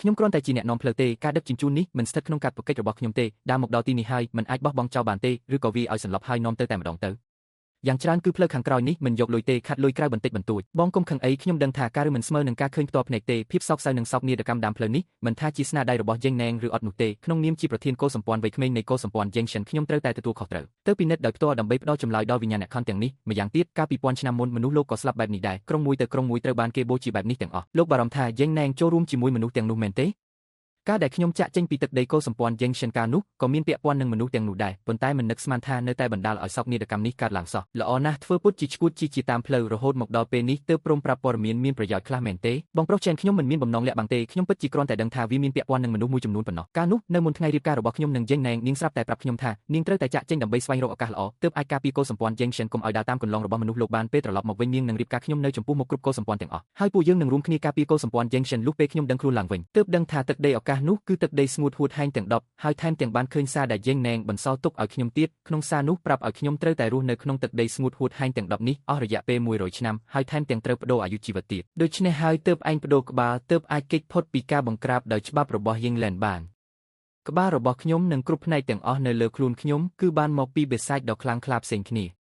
ពួកបេសាចដែលត្រូវបានបង្ក្រាបនៅក្នុងវាលភក់ទាំង10ប្រហែលជាមិនមែនដោយសារតែអាល្ងងម្នាក់នេះដែលសម្រាប់បេសាចទូទាំងវាលភក់ទាំង10ដើម្បីយកមកផ្សាំទុកពួកវាជាកន្លែងស្តុកគ្រឿងបន្លាស់រស់ទើបពួកវាបះបោររួមគ្នាប្រយុទ្ធស្លាប់រស់ជាមួយយេងឡែនទេដឹងគួរឲ្យស្ដាយដែលនៅតែយឺតមួយជំហានធ្វើឲ្យកុលសម្ព័ន្ធយេងសិនរបស់ខ្ញុំដើរតាមគន្លងរបស់មនុស្សលោកឯងដែរនិយាយបែបនេះទៅយេងណែងម្នាក់នោះច្បាស់ជាបានដឹងអាកំបាំងដែលថាប្រលឹងទាំង3វិញទាំង7ដ៏ពេញលេញនៅក្នុងភពយមរាជគឺជាអំណាចស្ថានសួគ៌ហើយម្យ៉ាងទៀតមនុស្សឆ្លាតបែបនេះមិនអាចស្លាប់ដោយញីនោះទេថែមទាំងបដូរខ្លួនកូនកុលសម្ព័ន្ធទាំងមូលឲ្យខ្លាចជាគ្រឿងបូជាប្រហែលជាអាកំបាំងនៃប្រលឹងទាំង3វិញ្ញាណទាំង7ដែលនាងបានដឹងនោះបានប៉ះពាល់ដល់បំរាមអ្វីមួយហើយបន្ទាប់មកបញ្ជូនសែនយេងទៅកាន់ទឹកដីស្ងួតហួតហែងទាំង10ដើម្បីប្រមូលផ្ដុំប្រលឹងទាំង3វិញ្ញាណទាំង7ឲ្យពេញលេញខ្លាចជាមនុស្សស្ថានសួគ៌រួចទៅប្រឈមមុខនឹងបំរាមនោះប៉ុន្តែតើបំរាមនោះជាអ្វីខ្ញុំក៏មិនដឹងដែរប្រហែលជាមិនមែនពួកបិសាចហ្គាយទេព្រោះសំបីតែសមុទ្រខ្មៅក៏ពួកវាឆ្លងមិនរួចផងប្រហែលជាវិញ្ញាណខ្មោចឬក៏ជាភាពភ័យខ្លាចដ៏ធំសម្បើមនៅពីក្រោយខ្នងមនុស្សជាតិដែលបានផុតពូជរាប់ពាន់ឆ្នាំមកហើយបែរជាលេចមុខឡើងវិញនៅក្នុងភពយមរាជហើយថែមទាំងជាអ្នកនាំផ្លូវទៀតគួរឲ្យចាប់អារម្មណ៍ណាស់ពិតជាគួរឲ្យចាប់អារម្មណ៍មែនមើលទៅមកលើកនេះមិនខាត់ជើងទេម្ចាស់វ័យក្មេងយេនមនុស្សម្នាក់នេះមានដង្ហើមមិនសូវស្រួលទេអូមានកន្លែងណាខុសប្លែកមែនទេគេមិនដូចមនុស្សលោកដែលខ្ញុំធ្លាប់ឃើញកាលពីពាន់ឆ្នាំមុននោះទេឬមួយក៏ជាពូជថ្មីមិនដឹងទេប៉ុន្តែដង្ហើមរបស់គេប្លែកខ្លាំងហើយកម្រិតរបស់គេក៏មានភាពចម្លែកដែរមនុស្សលោកមិនអាចបង្កើតរូបភាពមនុស្សបានទេប៉ុន្តែគេបែរជាមានកម្លាំងរូបភាពមនុស្សទៅវិញឬមួយក៏គេមកពីកន្លែងនោះតើឯងមិនបានសន្យាថានឹងដោះលែងសែនយេងទេម្ចាស់វ័យក្មេងនេះធ្វើការងារមិនបាច់ពន្យល់ប្រាប់ឯងទេ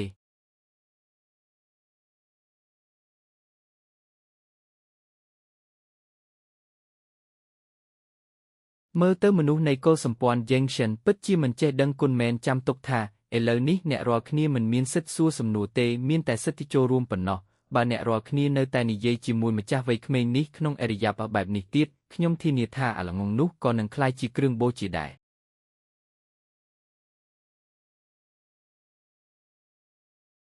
រដើម្បីរារាំងម្ចាស់វ័យក្មេងរបស់អ្នករាល់គ្នាត្រឡប់មកវិញកុលសម្ព័ន្ធខរបស់យើងបានបញ្ជូនមនុស្ស3នាក់មកការធ្លាប់រងចាំអស់100ឆ្នាំតែចុងក្រោយបែរជាត្រូវគេសម្លាប់ទៅវិញរឿងនេះអ្នករាល់គ្នាត្រូវតែសង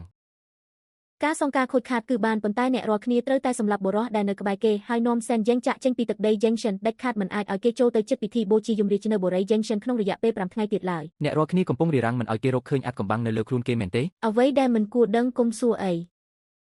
ល្អហើយបើមើលទៅលើមុខកុលសម្ព័ន្ធយើងគិតថ្លៃឲ្យអ្នករាល់គ្នា100ប្រាក់កាក់មាសខ្មោចចុះ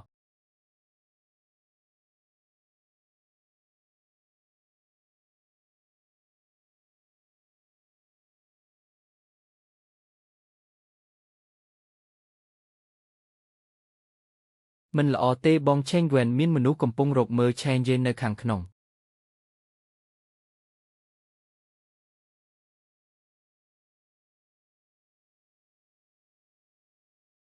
មនុស្សទាំងនេះលែងមានជីវិតទៀតហើយ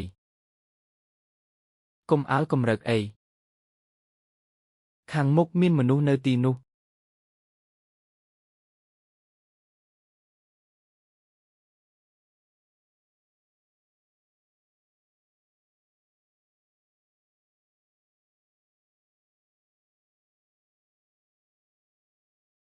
ថែនលើស៊ួយ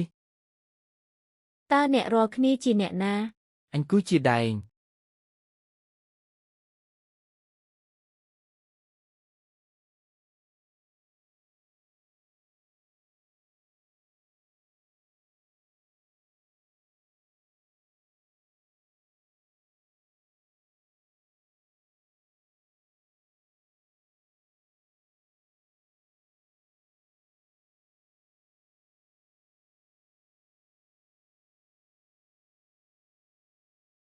ពិតជាក្លាហានណាស់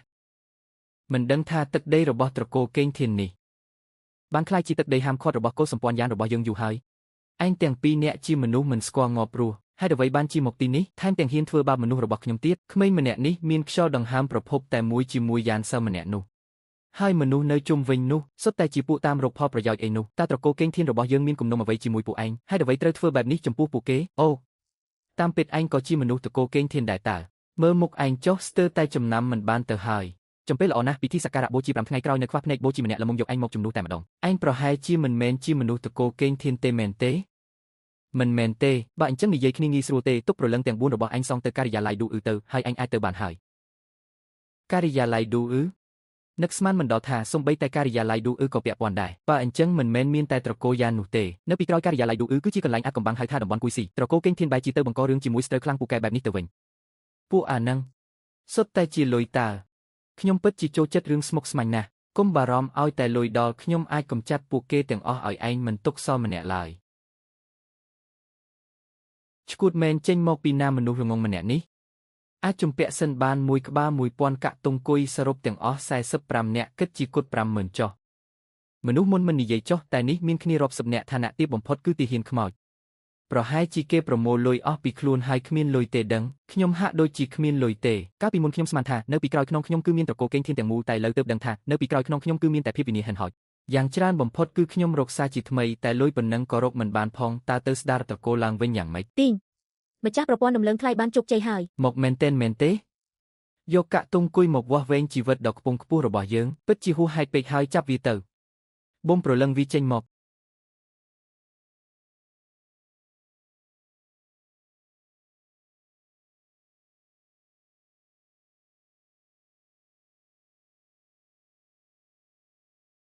ទោះបីជាក្នុងខ្លួនមានវិញ្ញាណ3និង7ព្រលឹងតែពួកតាមរកផលប្រយោជន៍ទាំងនោះមានវិញ្ញាណ6ដំឡឹងនិង25ព្រលឹងពិតជាមិនខុសមែនពិភពលោកនេះក្រៅពីត្រកូលគួយយ៉ានវិញ្ញាណ3និងព្រលឹង7របស់សត្វលោកទាំងអស់សុទ្ធតែមានបញ្ហាគ្មានម្នាក់ណាពេញលក្ខណៈឡើយហើយអ្នកដែលមានវិញ្ញាណ3ក៏មានតិចតួចណាស់នាងម្នាក់ដែរសម្លាប់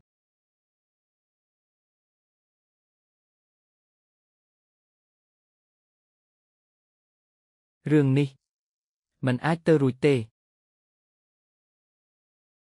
ដាវរបស់វាវិជាដាវរបស់វាអាចកាប់ផ្ដាច់ព្រលឹងដាំបានមិនល្អទេប្រញាប់ដកថយប្រញាប់យកព័ត៌មាននេះទៅប្រាប់វិញ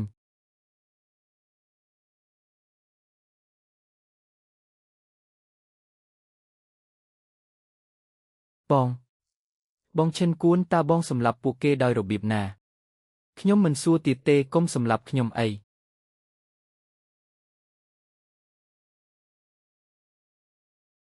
អាយុ17ឆ្នាំ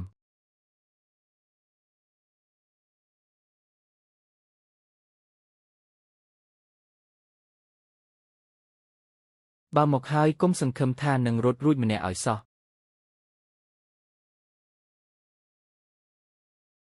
រត់បាត់ហើយទោះបីជាអ្នកការពារម្នាក់នេះថ្លៃបន្តិចមែនតែលុយដែលចំណាយទៅពិតជាមានតម្លៃណាស់គាត់រហ័សរហួនណាស់ពេលកំពុងប្រយុទ្ធនៅតែអាចមើលថែខ្ញុំបានទៀតឥឡូវនេះមានតែត្រឡប់ទៅទឹកដីកេងធានវិញដើម្បីមើលថាលុយដែលខ្ញុំលាក់ទុកពីមុននៅមានដែរឬទេហើយមើលថាមិត្តភក្តិក្នុងត្រកូលផ្សេងទៀតនៅរស់ដែរឬអត់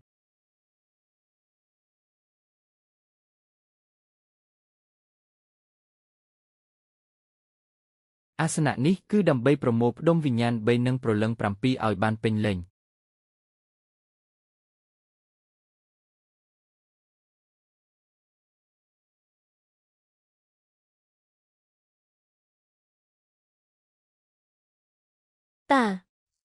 តើនេះជាស្នាដៃរបស់អ្នកណា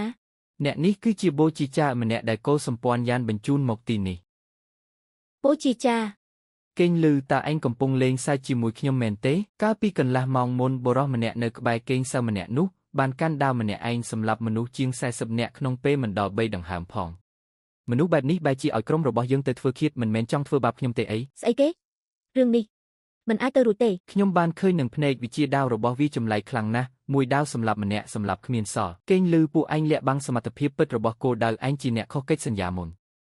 លុយកក់លើកនេះនឹងមិនប្រគល់ឲ្យវិញទេរឿងនេះសូមទៅរកអ្នកផ្សេងចុះយាយចាស់ចង្រៃនិយាយច្រើនម្លេះគឺដើម្បីតែចង់ដោះដៃសោះស្លាប់ក្រុមបូជីចាទាំងមូលបូជីចាគឺជាសមាជិកស្នូលរបស់ត្រកូលយ៉ានឯពួកតាមរកផលប្រយោជន៍ទាំងនោះទោះបីមិនមែនជាសមាជិកផ្លូវការរបស់ការិយាល័យឌូអ៊ឺក៏ដោយតែពួកគេគឺជាអ្នកនាំសារដែលបញ្ជូនមកពីការិយាល័យឌូអ៊ឺតំណាងឲ្យឆន្ទៈរបស់ការិយាល័យឌូអ៊ឺកម្លាំងទាំងពីរនេះបើទោះបីជានៅទូទាំងភាគខាងជើងក៏គ្មានត្រកូលណាហ៊ានប្រមាថដែរតែបុរសម្នាក់នោះបែរជាសម្លាប់ទាំងអស់នាំកេងសៅចូលក្នុងរឿងនេះតែម្ដងកេងលឺរឿងនេះពាក់ព័ន្ធធំធេងណាស់យើងត្រូវតែប្រញាប់ទៅរាយការណ៍ប្រាប់យ៉ានសៅភ្លាមដើម្បីលាងជម្រះការសង្ស័យឥឡូវនេះមានតែធ្វើបែបនេះហើយតោះយើងទៅ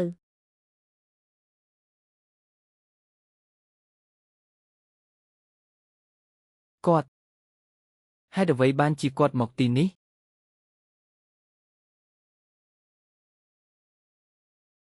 បងប្រុសឈិនគួនទីបំផុតខ្ញុំរកបងឃើញហើយលោកគីហេតុអ្វីបានជាឯងមកដល់ពិភពលោកខាងក្រៅនេះខ្ញុំមកសងលុយបងតា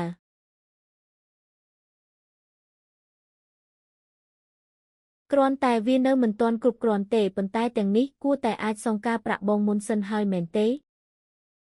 ខ្យល់ដង្ហើមនេះពិតជាមានវត្តមានរបស់នាងមែនមិនមែនជាការក្លែងខ្លួនរបស់បេសាចណាឡើយតើនាងឆ្លងសមុទ្រមរណៈមកទីនេះដោយរបៀបណាខ្ញុំមិនបានសួររឿងលុយឯងទេខ្ញុំសួរឯងខ្ញុំសួរនាងតើនាងមកដល់ឋាននរកនេះដោយរបៀបណាគឺម្ដាយខ្ញុំនិងទេវតាផ្កាថៅហ្វាពួកគេបានបន្សល់ទុកសត្វជំនិះមួយកាលពី100ឆ្នាំមុននៅក្នុងផ្ទះផ្កាថៅហ្វាដែលនាំទៅកាន់ឋាននរកទេវតាផ្កាថៅហ្វាបានចំណាយតម្លៃយ៉ាងខ្ពស់ទើបអាចធ្វើឲ្យនាងព្រមបញ្ជូនខ្ញុំមកទីនេះបងប្រុសឆែនខ្ញុំនឹកបងខ្លាំងណាស់តើបងអាច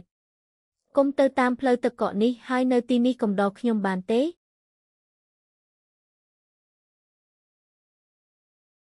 ខ្ញុំធ្លាប់និយាយហើយនាងមានផ្លូវរាជវាំងរបស់នាងត្រូវដើរយើងមិនមែនជាមនុស្សដើរផ្លូវជាមួយគ្នាទេបងប្រុសឆែនខ្ញុំដឹងហើយថាបងនឹងនិយាយបែបនេះ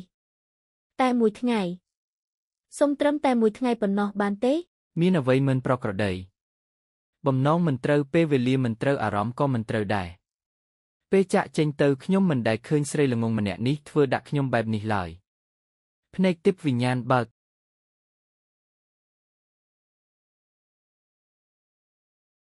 បងប្រុសឆេនហ្គួន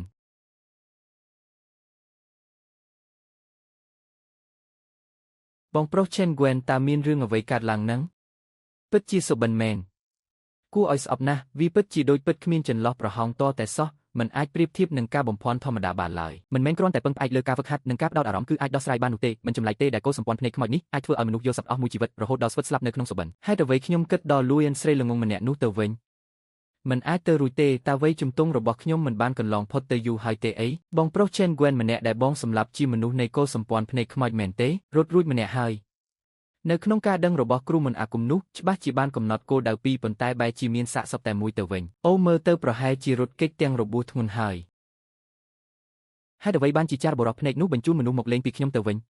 តើគេមិនគួរទៅលេងពីឯងដែលជាគូប្រជែងស្នេហាទេអីប្រហែលជាដោយសារតែរឿងកាលពីមុននៅទីក្រុងវ៉ាងសែងដែលធ្វើឲ្យពួកវាខឹងសម្បាយ៉ាងខ្លាំងបើចង់សងសឹកក៏សងសឹកចុះហេតុអ្វីត្រូវប្រើសម្បែបនេះមកធ្វើឲ្យខ្ញុំខ្ពើមរអាមទៅវិញពួកមនុស្សទាំងនេះច្បាស់ជាសំដៅលើឯងតែចុងក្រោយបែរជាច្រឡំមនុស្សទៅវិញមកបង្កការរំខានដល់ការសម្រាករបស់ខ្ញុំតើត្រូវគិតគូរកនីនេះយ៉ាងដូចម្ដេចទោះបីជាមិនច្រឡំមនុស្សក៏ដោយខ្ញុំជួយដោះស្រាយគូប្រជែងស្នេហារបស់ឯងដោយមិនគិតថ្លៃតើឯងមិនគួរនិយាយពាក្យអរគុណខ្លះទេអីហេតុអ្វីសុកបែរជាខឹងទៅវិញមិនត្រឹមត្រូវទេតាមផ្លូវនេះខ្ញុំបានឃើញច្បាស់ហើយបងប្រុស Chen Gwen ល្បីថាជាមនុស្សចិត្តខ្មៅណាស់ឲ្យតែធ្វើសកម្មភាពគឺត្រូវគិតលុយមិនដែលជួយនរណាទេឡើយតាមសម្រួលគឺគួរតែថែមលុយទៅត្រូវហេតុអ្វីលើកនេះគ្រាន់តែពាក្យអរគុណមួយម៉ាត់ក៏បានទៅវិញខ្ញុំធ្លាប់ពីចាស់ទុំក្នុងកុលសម្ព័ន្ធនិយាយថានៅតំបន់ប៉េមីងនេះមានច្បាប់ចម្លែកជាច្រើនដែលត្រូវបានកេះឡើងដោយសារតែកាយវិការអចេតនាណាមួយឬពាក្យសម្ដីនិយាយលេងសាច់ប៉ុណ្ណោះច្បាស់ជាមានខ្មោចលងហើយឯងមិនមែនជា Chen Gwen ទេពណ៌ភ្នែកខៀវដែលមិនដែលប្រើអស់800ឆ្នាំមកហើយពិបាកនឹងបានប្រើណាស់តែបែរជាយកមកប្រើលើរូបខ្ញុំទៅវិញមែនទេទោះបីជាពួកវាមិនមែនជាចារបុរសភ្នែកក៏ដោយតើបងមើលមិនឃើញទេអីថាខ្ញុំត្រូវរងគ្រោះដោយសារតែបងប្រុស Chen Gwen បងប្រុស Chen Gwen ខ្ញុំខុសហើយជួយផងបងជាអ្នកការពារទំនិញត្រូវគេតាមដានវាជារឿងធម្មតាតើមែនទេម្យ៉ាងទៀតមិនមែនខ្ញុំតែងតែថែមលុយឲ្យបងរហូតទេអីមើលទៅហាក់ដូចជាមានហេតុផលខ្លះដែរឯងថែមលុយនោះគឺដើម្បីការពារជីវិតដ៏តូចរបស់ឯងតើវាដូចគ្នានឹងការឲ្យខ្ញុំជួយរងគ្រាប់ជំនួសឯងទេតើវាអាចដូចគ្នាបានយ៉ាងដូចម្ដេចចាំបន្តិចខ្ញុំក៏មិនមែនថាមិនអរគុណដែរតើអរគុណគង់បានជួយសម្របសម្រួលដោយកាន់ដៃប្រើវិធីសាស្ត្ររូបវន្តដើម្បីបង្រៀននិយោជកឲ្យមានភាពស៊ីវិល័យនិងគួរសមធ្វើឲ្យនិយោជកយល់ដឹងយ៉ាងស៊ីជម្រៅអំពីសារៈសំខាន់នៃការដឹងគុណនិងទទួលបានការវាយតម្លៃលំដាប់កាយ7បេះដូងរបស់និយោជកខ្ញុំគ្រាន់តែជួយណែនាំឯងប៉ុណ្ណោះតើសាកគិតមើលប្រសិនបើខ្ញុំជាមនុស្សខ្លាំងមែនហើយខ្ញុំមានអានុភាពដូចមុនវិជាអំបញ្ញមិញហេតុអ្វីខ្ញុំមិនកាប់ឯងឲ្យងាប់តែម្ដងទៅការមានភ្នែកពណ៌ខៀវច្រើនជារឿងល្អយកវាទៅប្រើលើពួកមេដឹកនាំកុលសម្ព័ន្ធដែលឯងមិនដែលជួបជាច្រើនរយឆ្នាំនោះទៅមិនល្អជាងទេអីមិនអីទេមានខ្ញុំនៅទីនេះធានាសុវត្ថិភាពរបស់ឯងខ្ញុំទៅលាងដៃសិនឯងទៅលេងនៅម្ខាងសិនទៅ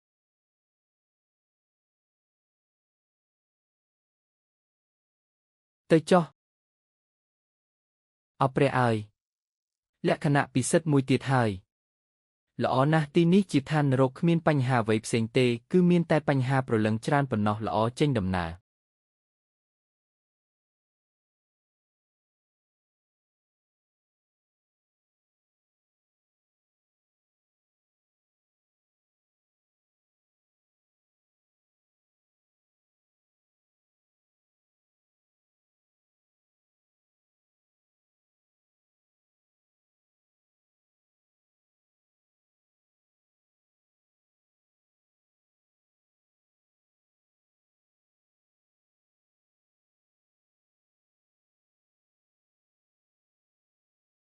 ព្រលឹងទាំង3វិលត្រឡប់មកវិញវិញ្ញាណទាំង7ពេញលេញឯងទទួលបានលក្ខណៈសម្បត្តិសម្រាប់ឋានៈសុខហើយ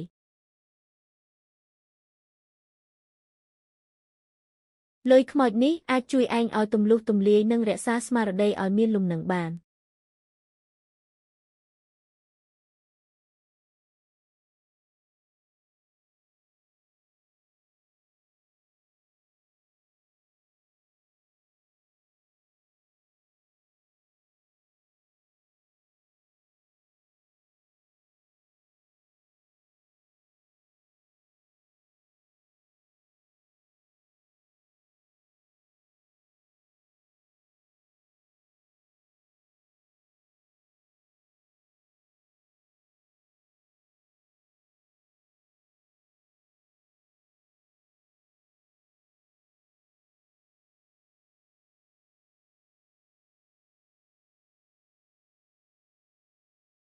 ឯងបានឡើងឋានៈជាមនុស្សសុខហើយខ្ញុំបានជួយបិទបាំងរាល់បាតុភូតមិនធម្មតាទាំងអស់សម្រាប់ឯងច្បាប់នៅទីនេះនឹងមិនដឹងឡើយពិភពលោកនេះបែរជាមានមនុស្សសុខម្នាក់ទៀតដែលមិនគួរលេចឡើងទៅវិញ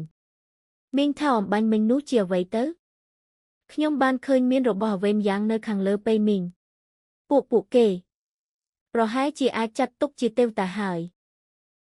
មីងថាតើពិតប្រាកដទៅមីងមានឋានៈជាអ្វី